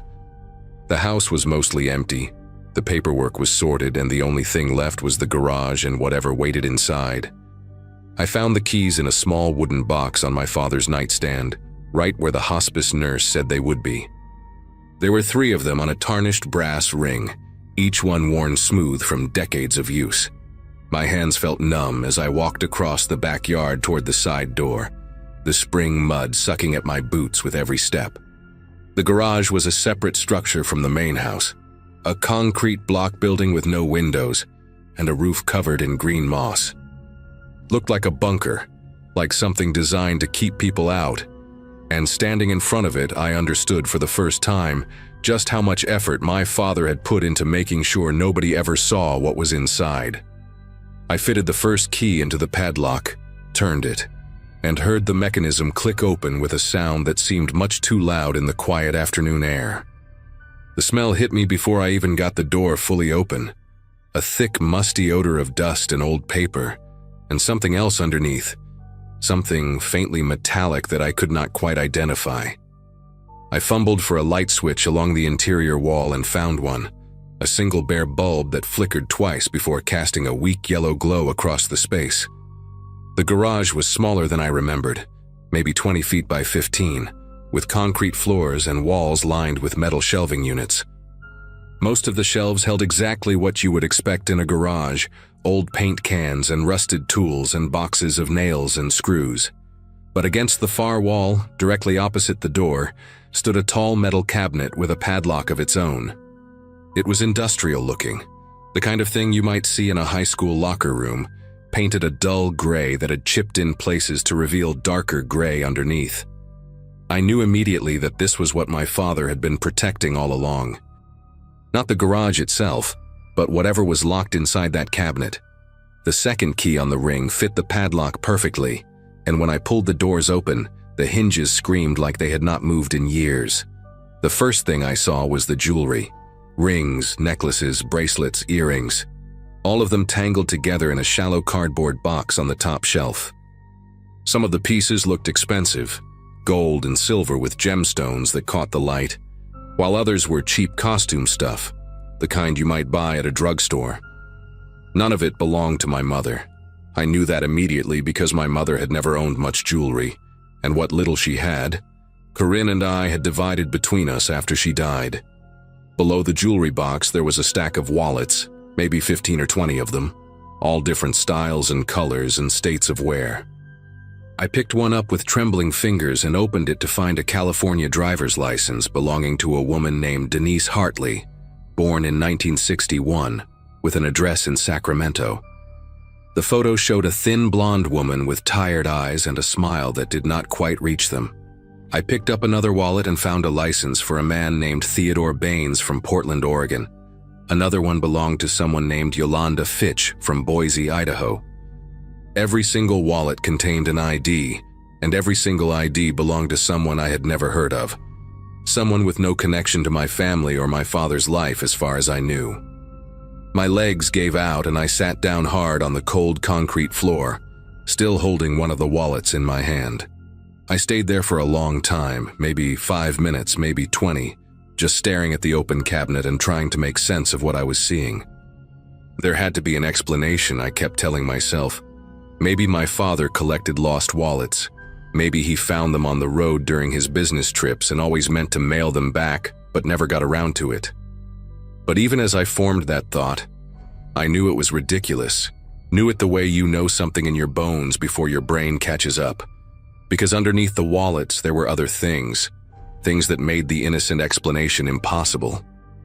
A woman's floral blouse, carefully folded, with a dark stain on the collar that I refused to look at too closely. A man's leather belt with the initials TB stamped into it. A child's sneaker, just one, size 6, faded pink with a cartoon character on the side that I vaguely recognized from the 80s. And stuffed into the corner of the bottom shelf, a manila envelope thick with newspaper clippings that had yellowed with age. I do not remember deciding to open the envelope, only that suddenly the clippings were spread out on the floor in front of me, and I was reading them one by one with a kind of numb detachment, like I was watching someone else go through the motions. The headlines blurred together at first, but certain words kept jumping out at me. Missing, vanished, last seen, foul play suspected. The articles came from newspapers all over the western states, places like Reno and Salt Lake City, and Spokane and Billings, and they spanned nearly 3 decades from the late 70s to the mid-2000s. Each one told the story of someone who had disappeared without a trace, someone whose family was desperate for answers, someone who had simply walked out of their life one day and never came back. Denise Hartley, the woman from the first wallet I had opened, was there in a clipping from 1989. She had vanished from a rest stop along Interstate 80 while driving home from visiting her sister. Theodore Baines had disappeared in 1994 while hitchhiking through Montana. Yolanda Fitch had gone missing in 2003 after leaving a bar in downtown Boise. There were others too, names I did not recognize because I had not looked through all the wallets yet. But I knew if I matched them up, I would find a wallet or a piece of jewelry or a scrap of clothing for every single one. I called the police that night, or maybe I should say I called them the next morning because by the time I finished going through everything in that cabinet, it was well past midnight. A deputy from the county sheriff's office came out first, a young guy with a patchy beard who clearly thought he was responding to some kind of prank call. But then he saw the cabinet and the wallets and the clippings, and his face went pale, and he stepped back outside to radio for backup. Within 2 hours, there were 6 patrol cars in the driveway, and crime scene tape stretched across the garage door, and people in latex gloves carrying evidence bags back and forth, while I sat on the porch wrapped in a blanket someone had given me. A detective named Ingram sat down next to me at some point, a heavy-set woman in her 50s with short gray hair and a voice that managed to be both gentle and absolutely serious at the same time. She asked me questions for what felt like hours, questions about my father, about his habits, about whether I had ever suspected anything, about the business trips he used to take when I was a kid. Those business trips, it turned out, were the key to everything. My father had worked as a foreman at the lumber mill, but what I did not know, what I had never thought to question, was that his job also required him to travel several times a year to meet with suppliers and inspect timber operations in other states. He would be gone for a week or 2 at a time, sometimes longer, and when he came back, he never talked about where he had been or what he had done. I always assumed it was boring work stuff, the kind of thing a kid would not care about anyway. But Detective Ingram told me that investigators in at least 4 states had been looking at my father for years, going back to the early 90s when a witness reported seeing a man matching his description talking to Yolanda Fitch outside that bar in Boise the night she disappeared. They never had enough evidence to arrest him, never had anything concrete that would hold up in court. Just a pattern of travel that seemed to coincide with disappearances and a gut feeling that something was wrong. She told me they had even interviewed him once back in 1998 about a missing woman in Wyoming. But he had an alibi that checked out, and they had to let him go. All those years, she said, they knew something was not right about him, but they could never prove it. And now here was the proof, locked in a cabinet in his garage, waiting for someone to finally open it. I stayed in Montana for another 3 weeks while the investigation unfolded, answering more questions, providing DNA samples, signing documents that gave the police permission to dig up parts of the property. They found remains buried in the woods behind the house, 4 sets of bones in shallow graves that my father had apparently dug over the course of several decades. Dental records confirmed that 2 of them matched people from the newspaper clippings, including Denise Hartley, the woman whose wallet I had opened first. The forensic team estimated there could be more, scattered across multiple states along the routes my father used to travel, and the FBI got involved at some point because the crimes crossed so many jurisdictions. Corinne flew out when the news broke nationally, and we sat together in a motel room watching our father's face appear on cable news, listening to reporters describe him as a suspected serial killer who had evaded justice for over 30 years. She kept asking me if I remembered anything, any sign that something was wrong, and I kept telling her no. I did not. He was just our father, quiet and private, and sometimes angry, but never anything that made me think he was capable of this. But that was a lie, or at least not the whole truth, because I did remember something I had buried so deep I almost convinced myself it never happened. I was 12 years old, and my father had just come back from one of his trips. It was late, past midnight, and I woke up because I heard the truck pulling into the driveway. I got out of bed and went to my window, which looked out over the backyard and the garage beyond it. The moon was full that night, bright enough that I could see everything clearly, and I watched my father get out of the truck and walk around to the passenger side. He opened the door and pulled something out, something large and heavy that he carried over his shoulder like a rolled-up carpet. Except it was not a carpet. I knew that even then, knew it from the way it bent in places a carpet would not bend, knew it from the glimpse of pale skin I caught in the moonlight before he disappeared into the garage. I stood at that window for a long time, waiting for him to come back out, and when he finally did, his clothes were different and he was carrying a garbage bag that he threw into the bed of the truck. He looked up at the house then, and for one terrible moment I thought he saw me, thought our eyes met across the darkness.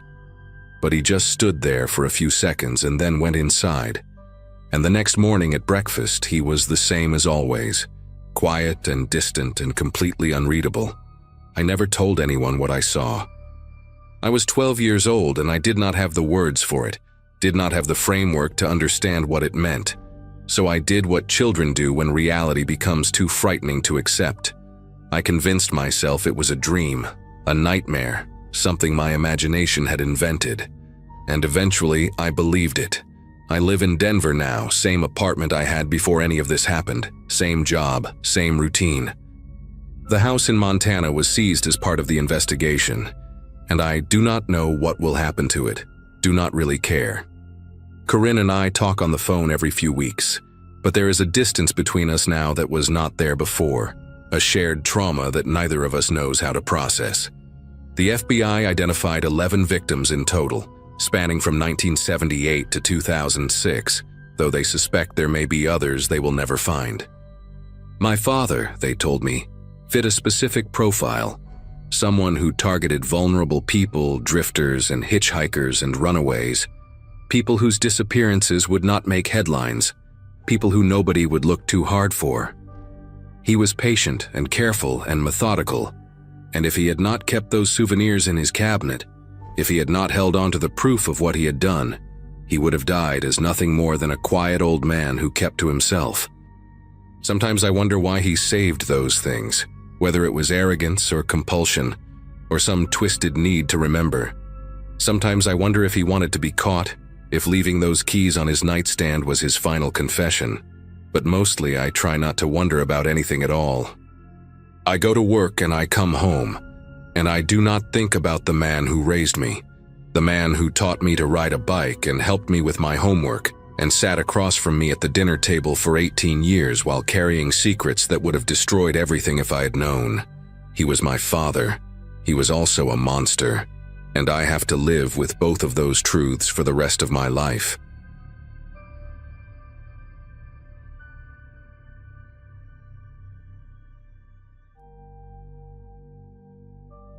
Around 11 on a Wednesday night, I found myself pushing a shopping cart through the fluorescent maze of a Kroger in suburban Atlanta. My sister had just given birth to twins 3 days earlier, and I had volunteered to do her grocery run since her husband was working night shifts at the hospital.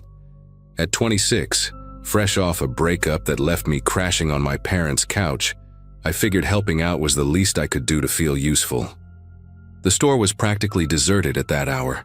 Just a teenager restocking cereal boxes and an elderly man contemplating yogurt flavors in the dairy aisle. I remember the muzak playing some watered-down version of a Beatles song, the kind of detail that sticks with you after something terrible almost happens.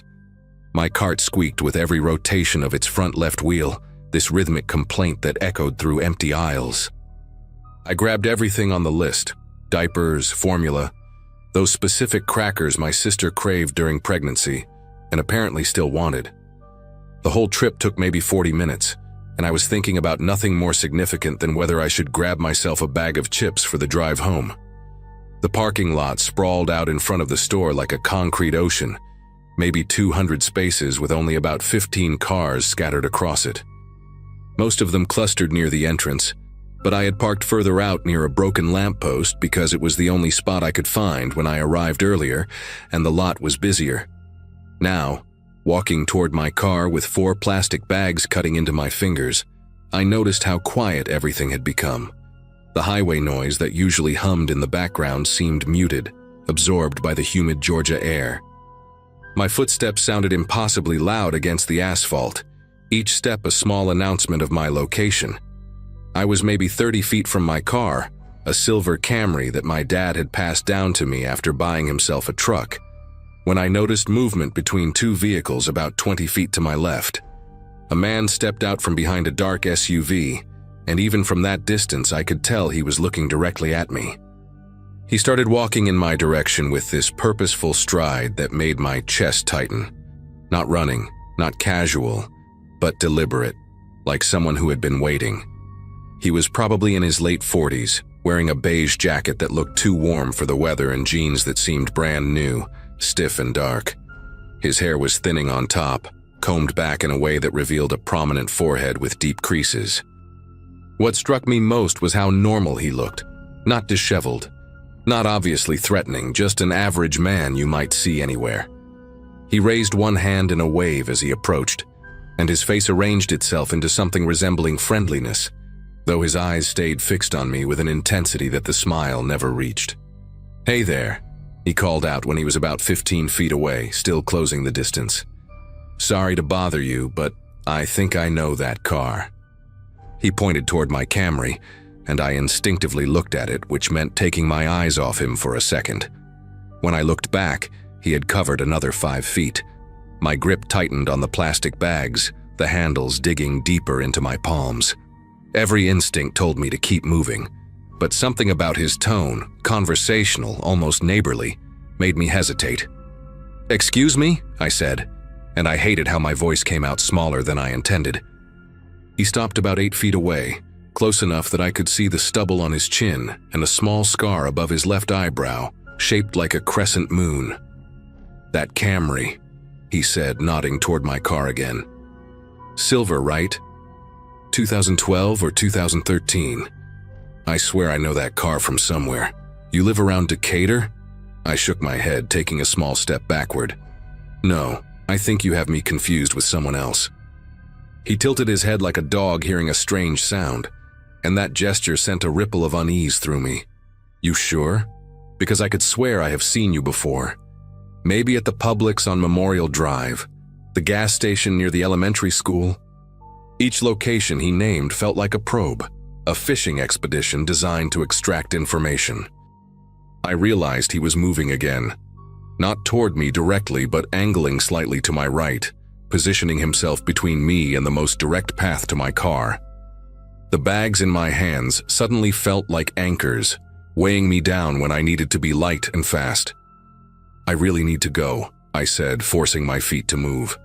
I angled left, away from him, planning to loop around and approach my car from a different direction. But he matched my movement, stepping sideways to maintain that invisible barrier between me and the Camry. Hold on," he said, and there was something different in his voice now, a slight edge creeping in beneath the friendly facade. "I am just trying to figure this out. It is driving me crazy. What is your name? Maybe I know your family."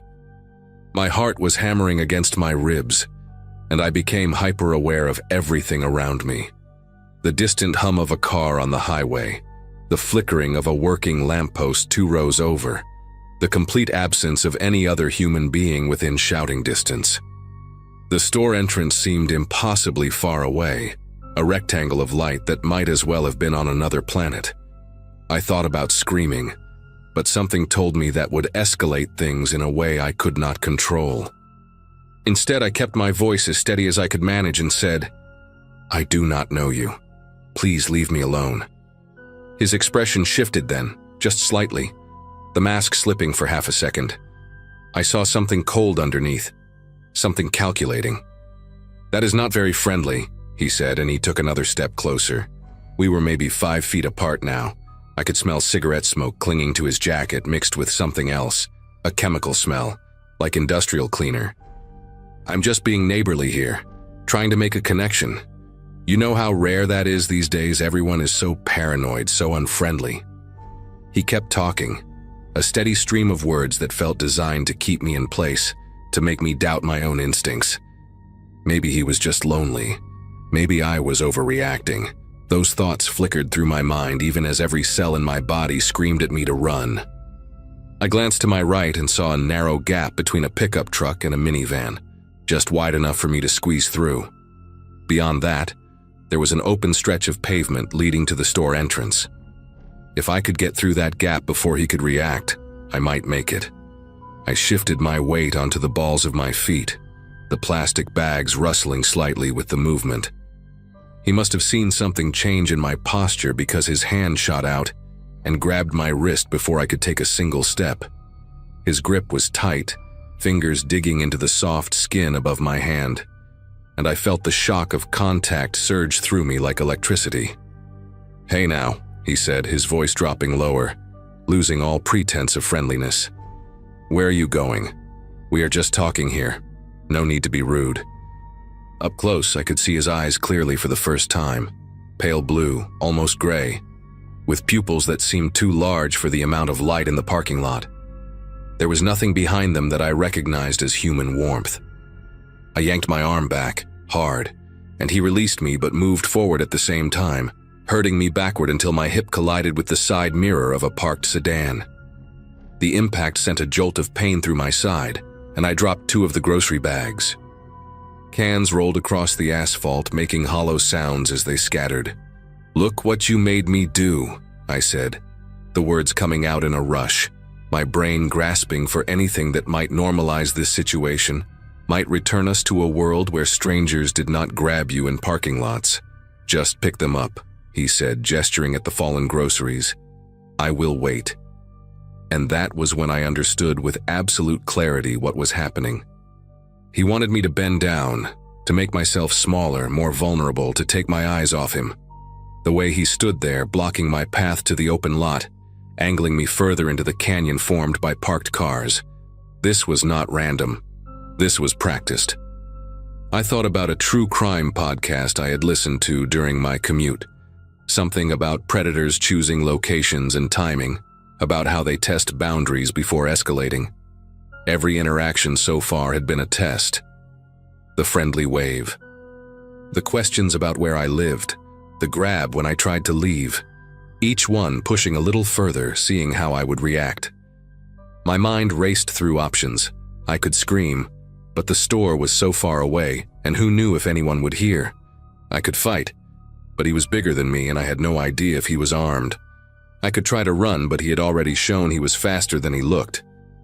The keys in my pocket pressed against my thigh. and I remembered something my mother had told me years ago about holding your keys between your fingers like a weapon. I did not pick up the groceries. Instead, I took a deep breath and screamed as loud as I could. Not a word, just a raw, primal sound that tore out of my throat and echoed across the empty lot. The man flinched, his eyes darting toward the store entrance, and in that half-second of distraction I bolted. I ran straight for the gap between the pickup and minivan, squeezing through so fast that the minivan's mirror scraped against my arm, leaving a burning line of pain I barely registered. Behind me, I heard him curse and the sound of his footsteps pounding against the pavement. I did not look back. I just ran, my lungs already burning, my legs pumping harder than they had since high school track practice. The store entrance grew larger with every stride, 50 feet, 40, 30.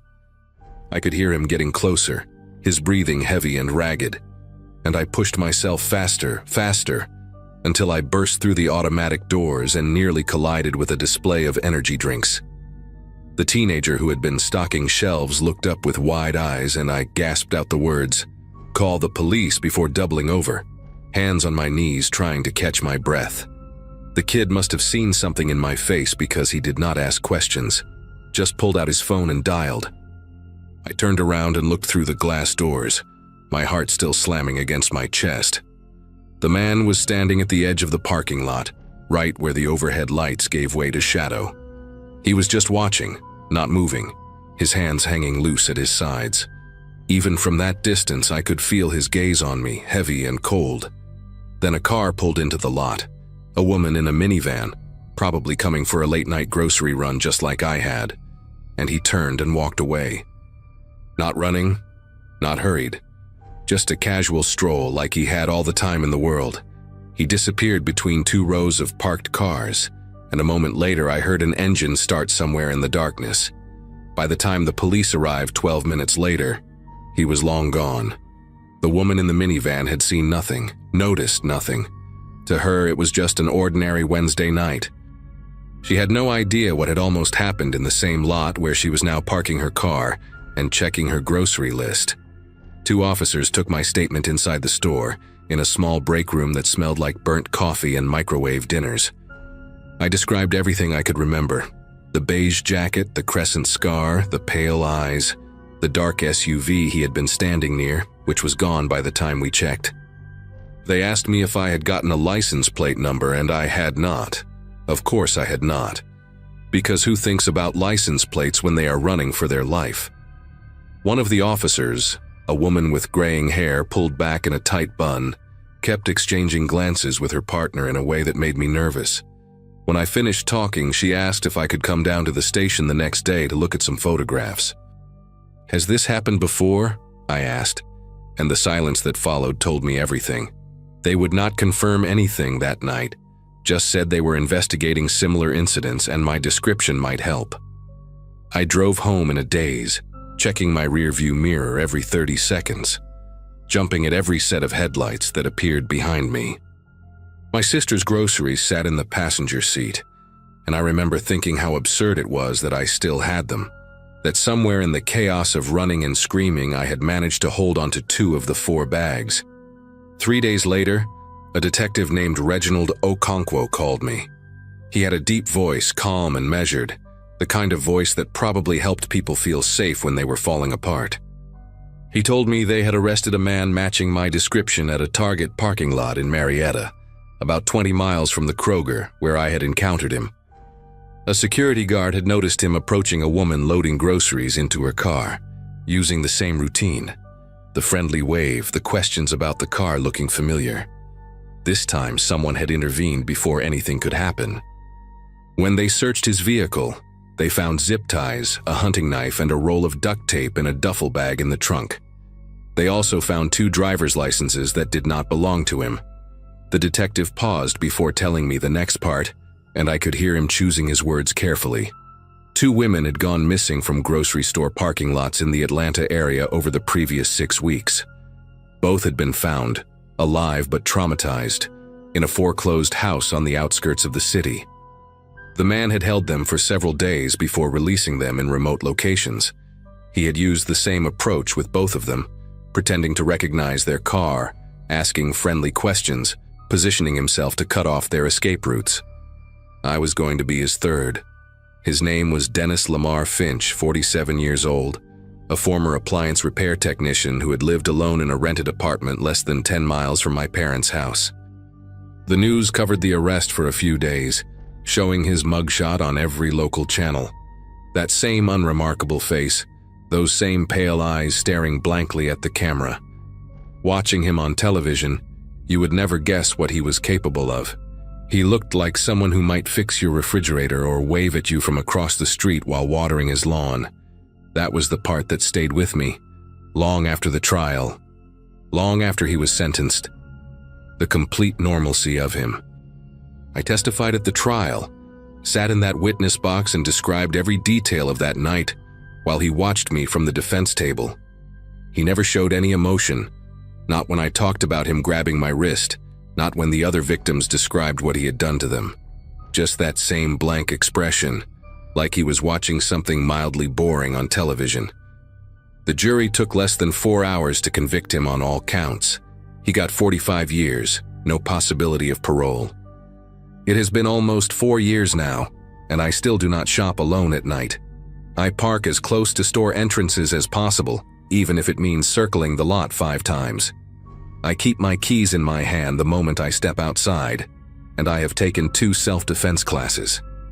My therapist says these are normal responses to trauma, that my brain is just trying to protect me from something that already happened. Maybe she is right, but sometimes, late at night, I think about how close I came to disappearing.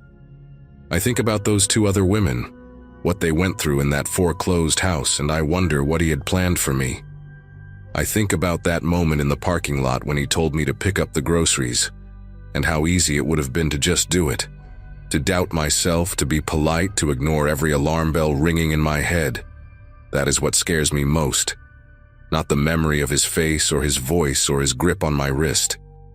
It is knowing how close I came to making a different choice, to being too afraid to scream, too polite to run. If you take anything from this, let it be this. Trust your instincts. If something feels wrong, it probably is. Do not worry about being rude. Do not worry about overreacting. Just get out, get somewhere safe, and worry about embarrassment later. Embarrassment fades. The alternative does not.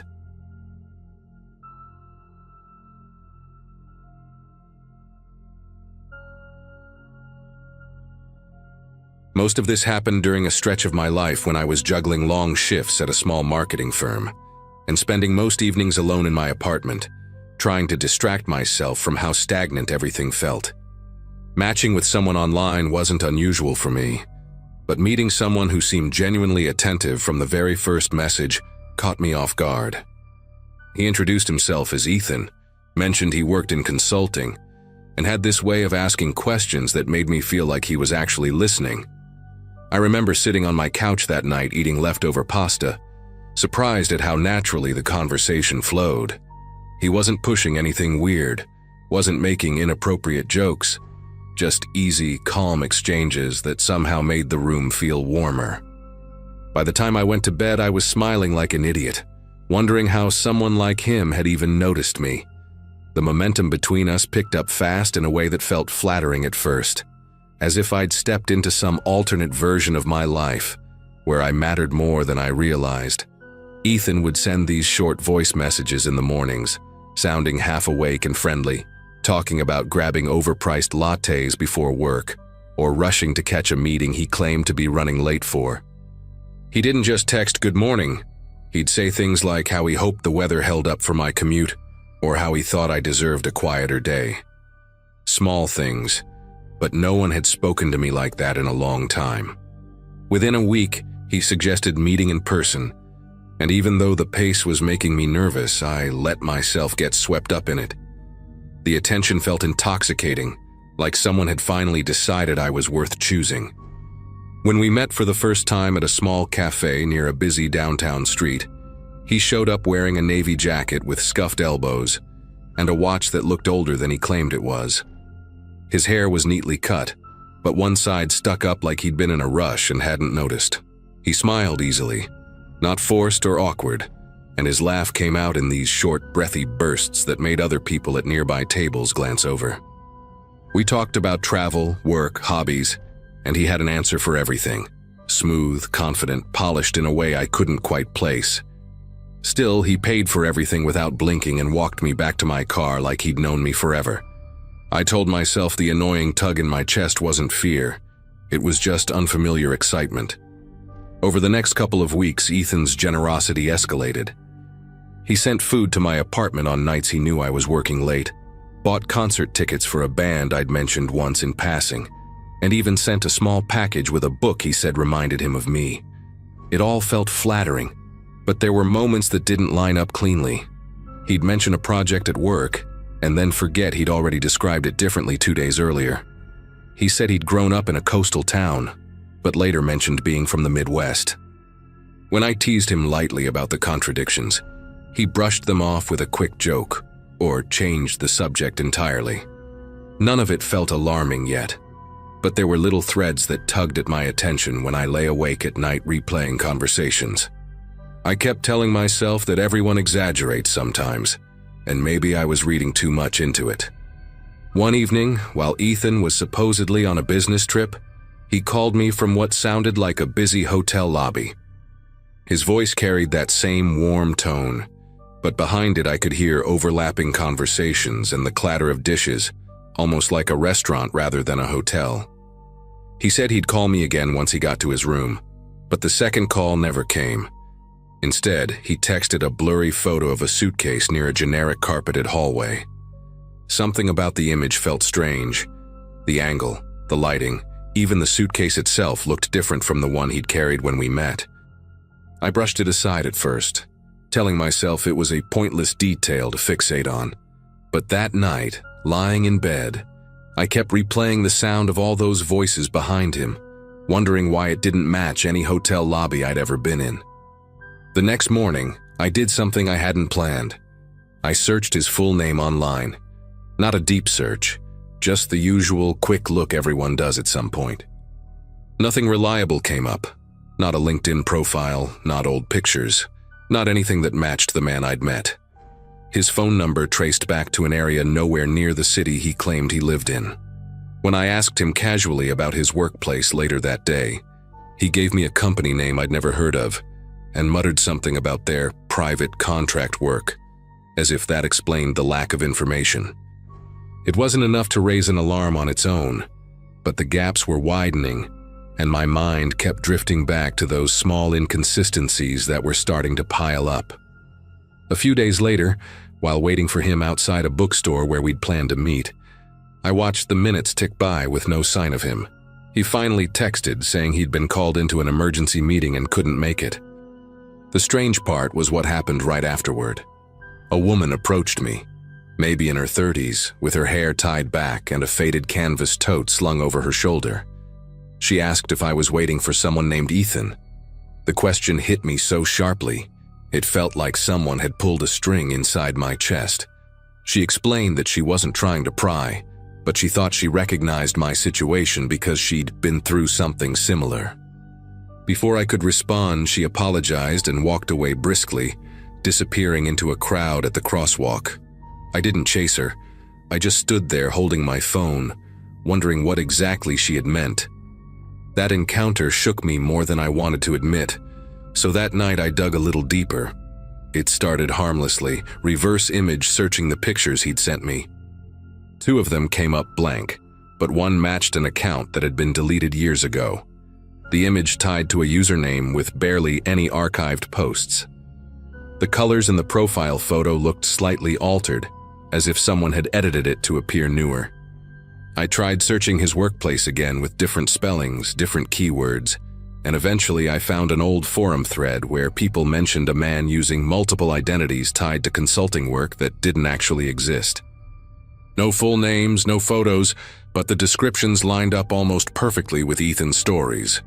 My chest tensed as I read every line, feeling more and more like I'd stepped into a version of someone else's nightmare without realizing it. The turning point came when I messaged Ethan that I needed some time to think. I didn't accuse him of anything. I barely hinted at my doubts. Within minutes, his tone shifted. He went from affectionate to oddly defensive, insisting that he'd opened up more to me than to anyone else, and that he hoped I wasn't buying into rumors. I hadn't mentioned any rumors. His reaction felt strangely rehearsed, as if he'd given that same speech to someone else before. When I didn't reply right away, he sent a long paragraph about trust, timing, and how people love to tear down anyone who seems successful. Something in the way he wrote, too polished, too perfectly phrased, made the air in my apartment feel heavy. I set my phone down and didn't respond until the next day. When morning came, a message from an unknown number popped up on my screen. It was short, almost clipped. "Be careful. He did this to my cousin." No details, no name attached, just that sentence. A second text followed a minute later with a screenshot of a police bulletin, blurred, but clear enough to make out a familiar jawline and the slant of a crooked eyebrow. It wasn't Ethan's name underneath the photo, though.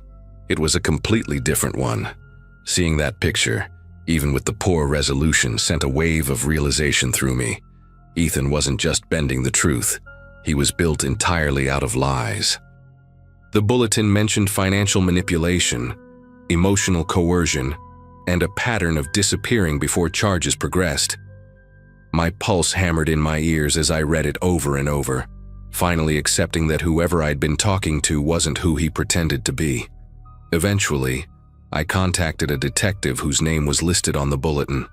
I half expected them to tell me it was outdated or incomplete, but instead they asked for my address and came by later that afternoon. The detective, a calm man with silver streaks in his hair and a battered leather notebook, listened carefully while I recounted everything.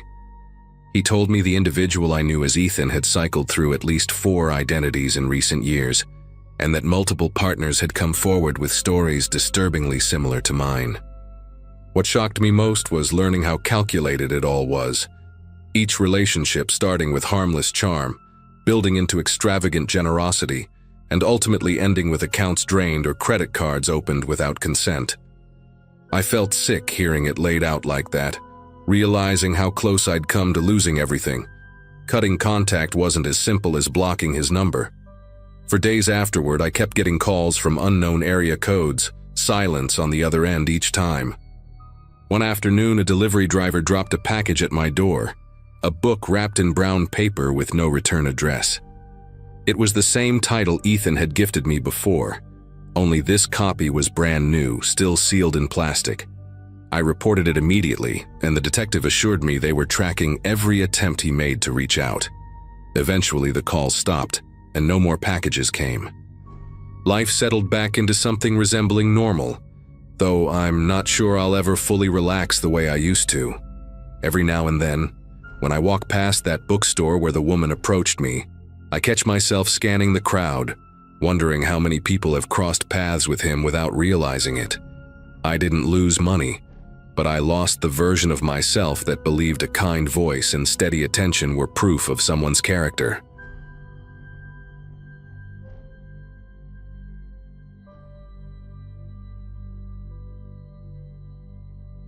I remember that period of my life as a time when everything felt predictable in the best way. I worked in a mid-sized distribution office, handling order coordination during the late shifts, usually leaving after most people were already gone. My routine rarely changed: coffee on the way in, headphones during the first hour of sorting emails, lunch with the same handful of coworkers who liked quiet tables. That consistency made it easy to notice when someone new began drifting into my orbit. His name was Colin, a recent transfer from another branch. He didn't draw attention to himself. If anything, he blended into the background so well that people often forgot he was in the room. Still, he'd offer small comments here and there. Nothing strange, just polite observations about workloads or how chaotic certain shifts could get. The acquaintance started because we happened to clock out around the same time for about a week. He'd walk beside me toward the staff exit, not talking much, and honestly, I didn't think anything of it. He didn't radiate confidence or charm. He just seemed like someone who hadn't quite figured out how to make friends in a new place. I'd respond when he spoke, ask basic things like how he was adjusting or whether he'd settled into the system yet. It felt harmless, a workplace courtesy, something you do so the environment doesn't feel stiff. I never sensed anything intense behind his comments, no undertones of interest or anything that would make me question the small talk. The first shift where things shifted, I was updating a shipment log when he approached. Leaning slightly over the edge of my desk, he asked if I wanted to grab a drink after work. The way he asked wasn't inappropriate, but something about his expression made it clear he expected a specific answer. I kept my tone light, told him I didn't go out with coworkers but appreciated the offer. He nodded, said, "Of course," and walked off without any visible reaction. I genuinely thought that would be the end of it. Just a moment of awkwardness that would fade with time. But over the next days, he kept appearing at my workstation without a sound, standing too close, watching my screen like he had some responsibility over what I was doing. At first, I told myself he was just trying to be helpful. But then he began completing tasks directly in my queue, things assigned to me alone, with my credentials tied to them. He'd do it during breaks or the rare times I stepped away, and when I confronted him gently, he'd give this puzzled look, as if I should be grateful. I overheard him telling another employee that we were basically together, and the casual tone he used made my chest tighten in a way I couldn't ignore. When I tried to put some distance between us, shorter replies, leaving the area more often, changing where I took breaks, he reacted by filing complaints against me. Accusations that I had cornered him, pressured him, sent inappropriate emails. Emails that investigators later showed me. Messages that looked like they came from my address but weren't written by me. The situation spiraled so quickly that I barely had time to process how absurd things were becoming. Security pulled me into a small conference room one afternoon, asking why I had emailed Colin messages implying I wanted to fix things between us privately. The timestamps matched moments when I was in meetings with multiple witnesses, but there they were on the logs, sent from my account. I remember sitting there trying to explain that I hadn't written any of it, and watching the supervisor's expression twist into this uncomfortable uncertainty, like he wanted to believe me but had no idea how to handle what he was seeing. Meanwhile, Colin kept acting like everything happening was just a normal dispute between coworkers.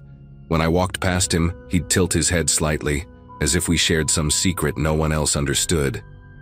After HR got involved, I thought things might slow down, but he started finding new ways to insert himself into places he didn't belong.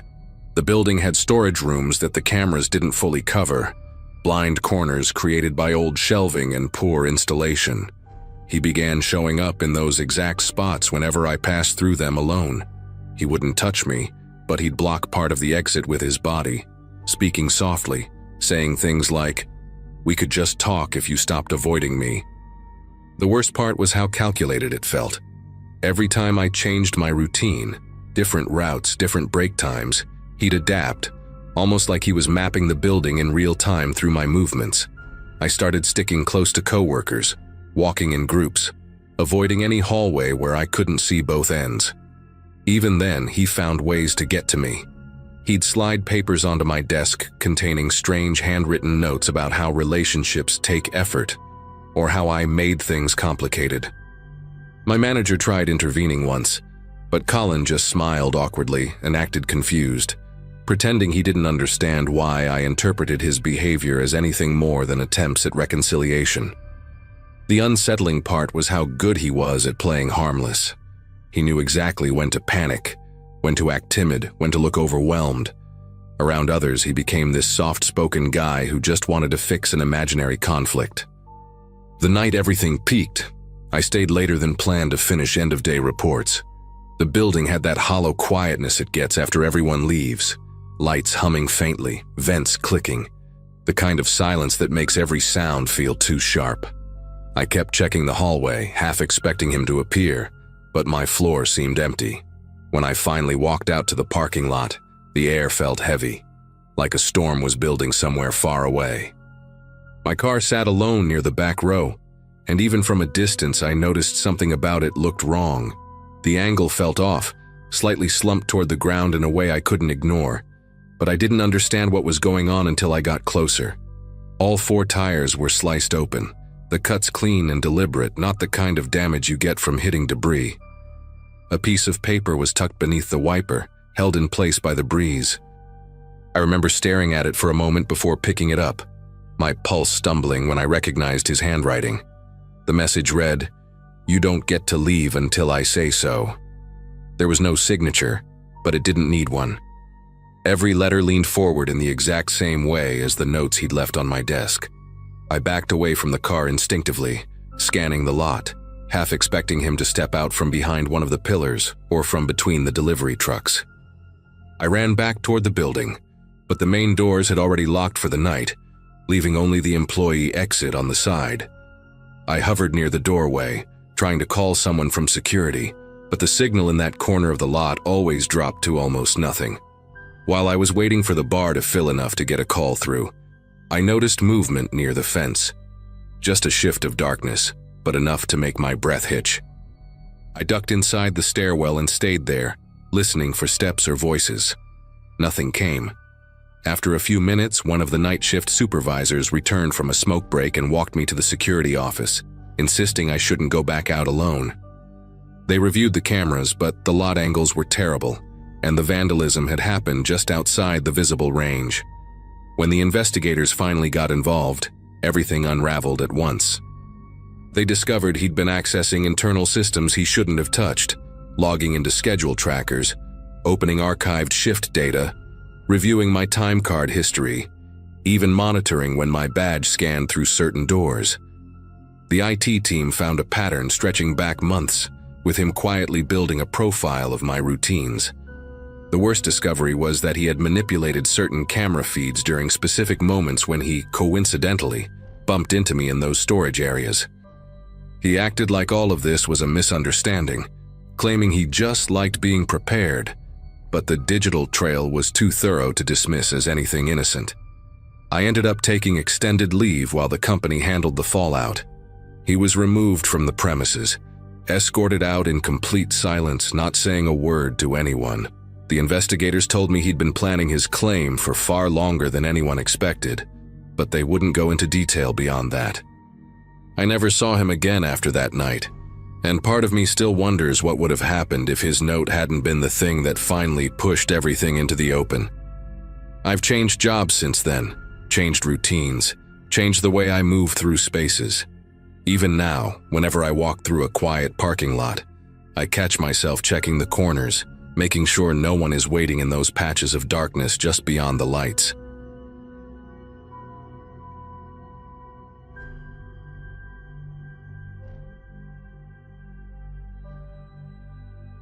Something about that night sticks with me even now, mostly because it started like any other slow weekend in our place.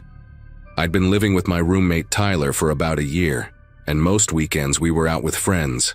But that night we were both wiped from work and just wanted a quiet break. The building was old but decent, the kind where sounds carried easily through the hallways, doors shutting, people laughing upstairs, the elevator clanking like it had its own personality. We'd ordered takeout, thrown on a movie, and were just talking about nothing important. Everything felt ordinary in that very specific way that makes what happened next feel even stranger. I remember the air from the open kitchen window drifting in, cooler than usual, and the way it made the blinds click together in a steady rhythm that almost lulled me into sleep. The knock came during a lull in the movie, 3 taps that didn't sound rushed or nervous, just deliberate. Tyler muted the TV and we glanced at each other because it was late enough that nobody we knew would be dropping by. Then came the voice through the door, soft, steady, almost gentle, saying, "Hey, sorry to bother you. Could I borrow a phone for a moment?" It was the kind of tone someone uses when they're trying extra hard to seem harmless. For a second, I wondered if maybe a neighbor got locked out or their battery died. But the way the voice lingered after the question, as if waiting for us to get closer to the door, set off something instinctive inside me. I didn't go near the peephole, and Tyler didn't either. We just stayed completely still, listening. The silence between the door and us stretched out longer than felt normal. Whoever stood outside didn't knock again, didn't repeat the request, just stayed there. We could hear a faint, controlled breathing from the other side, like the person was standing only inches away, paying attention to the tiniest sounds inside our apartment. I remember the way Tyler's expression shifted, not panicked, but focused, the look he got when he was trying to figure out what wasn't matching up. Neither of us said a word. We didn't whisper, didn't move, didn't even turn the movie sound back on. Eventually, footsteps moved down the hall, slow and evenly paced, not hurried like someone who genuinely needed help. The hallway went quiet again, but that quiet didn't feel like safety. It felt like a held breath. About 10 minutes later, my phone buzzed with an emergency alert from the local police department. I thought it was a missing person alert at first, because that's usually what shows up. But this one mentioned a violent assault inside our own building, just 2 floors above us. The message said the suspect had entered the victim's apartment by claiming he needed to borrow a phone. I read it twice before showing it to Tyler, who stared at the screen without saying anything. There was this heavy realization settling in between us, not frantic but cold and certain. That calm voice at our door had been the same man, and if we had answered, even just cracked the door to see who it was, our night would have gone in a completely different direction. We locked every door and window even though we were already on the inside, and for a while we just sat there listening to the building. Every little creak suddenly felt sharper, like the sounds had new meaning. Somewhere upstairs we heard people talking in rushed, uneven voices, and then the distant thumping of emergency responders moving through the stairwell. Tyler kept the lights low, and I remember noticing how the glow from the TV made the living room feel strangely hollow, like the room was just waiting for something else to happen. Neither of us said anything about going to bed or turning the movie back on. It was as if doing anything normal would break whatever thin barrier had kept that man from stepping into our home. A couple of hours later, someone knocked again. This time fast, urgent, unmistakably loud. My whole chest tightened at the sound until a voice identified itself as the police. Tyler checked the peephole before opening the door just a crack, and 2 officers stood there in full uniform, clipboards in hand. One of them asked if we'd heard or seen anything unusual earlier in the night, mentioning the assault upstairs. When we told them about the soft-spoken man and his request, they exchanged a look that wasn't dramatic or exaggerated. Just a brief, knowing glance from 2 people who had already pieced together what was going on. They wrote down everything we could remember, even the tone of his voice, and the officer said something like, "You did the right thing by not answering." Over the next few days, the building felt different. Neighbors who usually nodded politely in the hallway now lingered, asking if we'd heard anything new from the police. The woman who lived across from us, usually quiet and kept to herself, started checking in on us when she saw our door open. It was like the whole floor had suddenly woken up to how vulnerable we'd all been without realizing it. Tyler kept replaying the moment in his head, describing the exact timing of the knocks, wondering if the man had watched our lights from under the door. I couldn't shake the idea that he had picked us randomly, or worse, intentionally, and was just waiting to see if we made a single wrong move. The actual confirmation came from a detective who called me a week later. He explained that the attack hadn't been spontaneous. The man had been studying the building, choosing apartments based on who seemed likely to open the door late at night. He'd been posing as a distressed neighbor to test reactions, and the assault upstairs had happened after someone believed his story long enough to unlock their door. Hearing it laid out like that made my throat tighten. It wasn't just a close call. It was a moment where one tiny decision, staying silent, had kept something terrible from crossing our threshold. I hung up the phone and just sat there, staring at the door like it had become a living thing with its own history now. For a long time after that call, evenings in the apartment didn't feel the same. I found myself paying attention to sounds I never noticed before. The elevator slowing to a stop, the soft tap of pipes cooling at night, the shuffle of someone passing our door on their way to the trash chute. It wasn't fear exactly, more like my senses had been rewired to catch details I used to overlook. Tyler started placing a small metal bar under the doorknob whenever we stayed in for the night, something he laughed about like it was overkill, though his eyes told a different story. The place that once felt relaxed and familiar now carried this quiet tension, as if the walls remembered what almost happened. One night, maybe 2 weeks after the incident, there was a single knock, just one, around dinner time. It wasn't late, but the sound still jolted both of us upright. Tyler went to the peephole immediately, and I stood behind him, barely breathing. It turned out to be a delivery driver at the wrong door, holding a stack of pizzas meant for someone down the hall. Tyler told him politely, and the guy apologized with a confused tilt of his head before walking away. Even though nothing was wrong, the moment left a strange weight in the air, like our minds were still catching up to the idea that a knock didn't automatically mean danger. But the instinct to go silent, to wait things out rather than respond, had become automatic. Eventually, our building installed new security measures, cameras in the hallways, key fobs on every floor entrance, brighter lights that hummed faintly during the night. The management sent out a long email about community safety and updated protocols, though everyone knew the real reason. People carried themselves differently in the hall now, nodding with a bit more awareness, locking their doors a little quicker. The woman 2 floors up moved out shortly after, her door staying dark and empty for weeks before new tenants arrived. Sometimes I wondered if she left because of what happened or because walking past the scene every day became too much. With time, the tension softened, turning into something more manageable, a lesson rather than a constant threat. But every once in a while, when I'm settling in for the night and the building gets quiet enough for the refrigerator hum to echo through the kitchen, I think back to that soft voice outside our door. The calmness in it, the patience, the way he waited, listening. It still unnerves me how ordinary his request sounded and how close we were to letting him in. And even though life moved on and the building feels safe again, I never forget that one simple choice, staying silent, might be the only reason I'm able to tell this story now.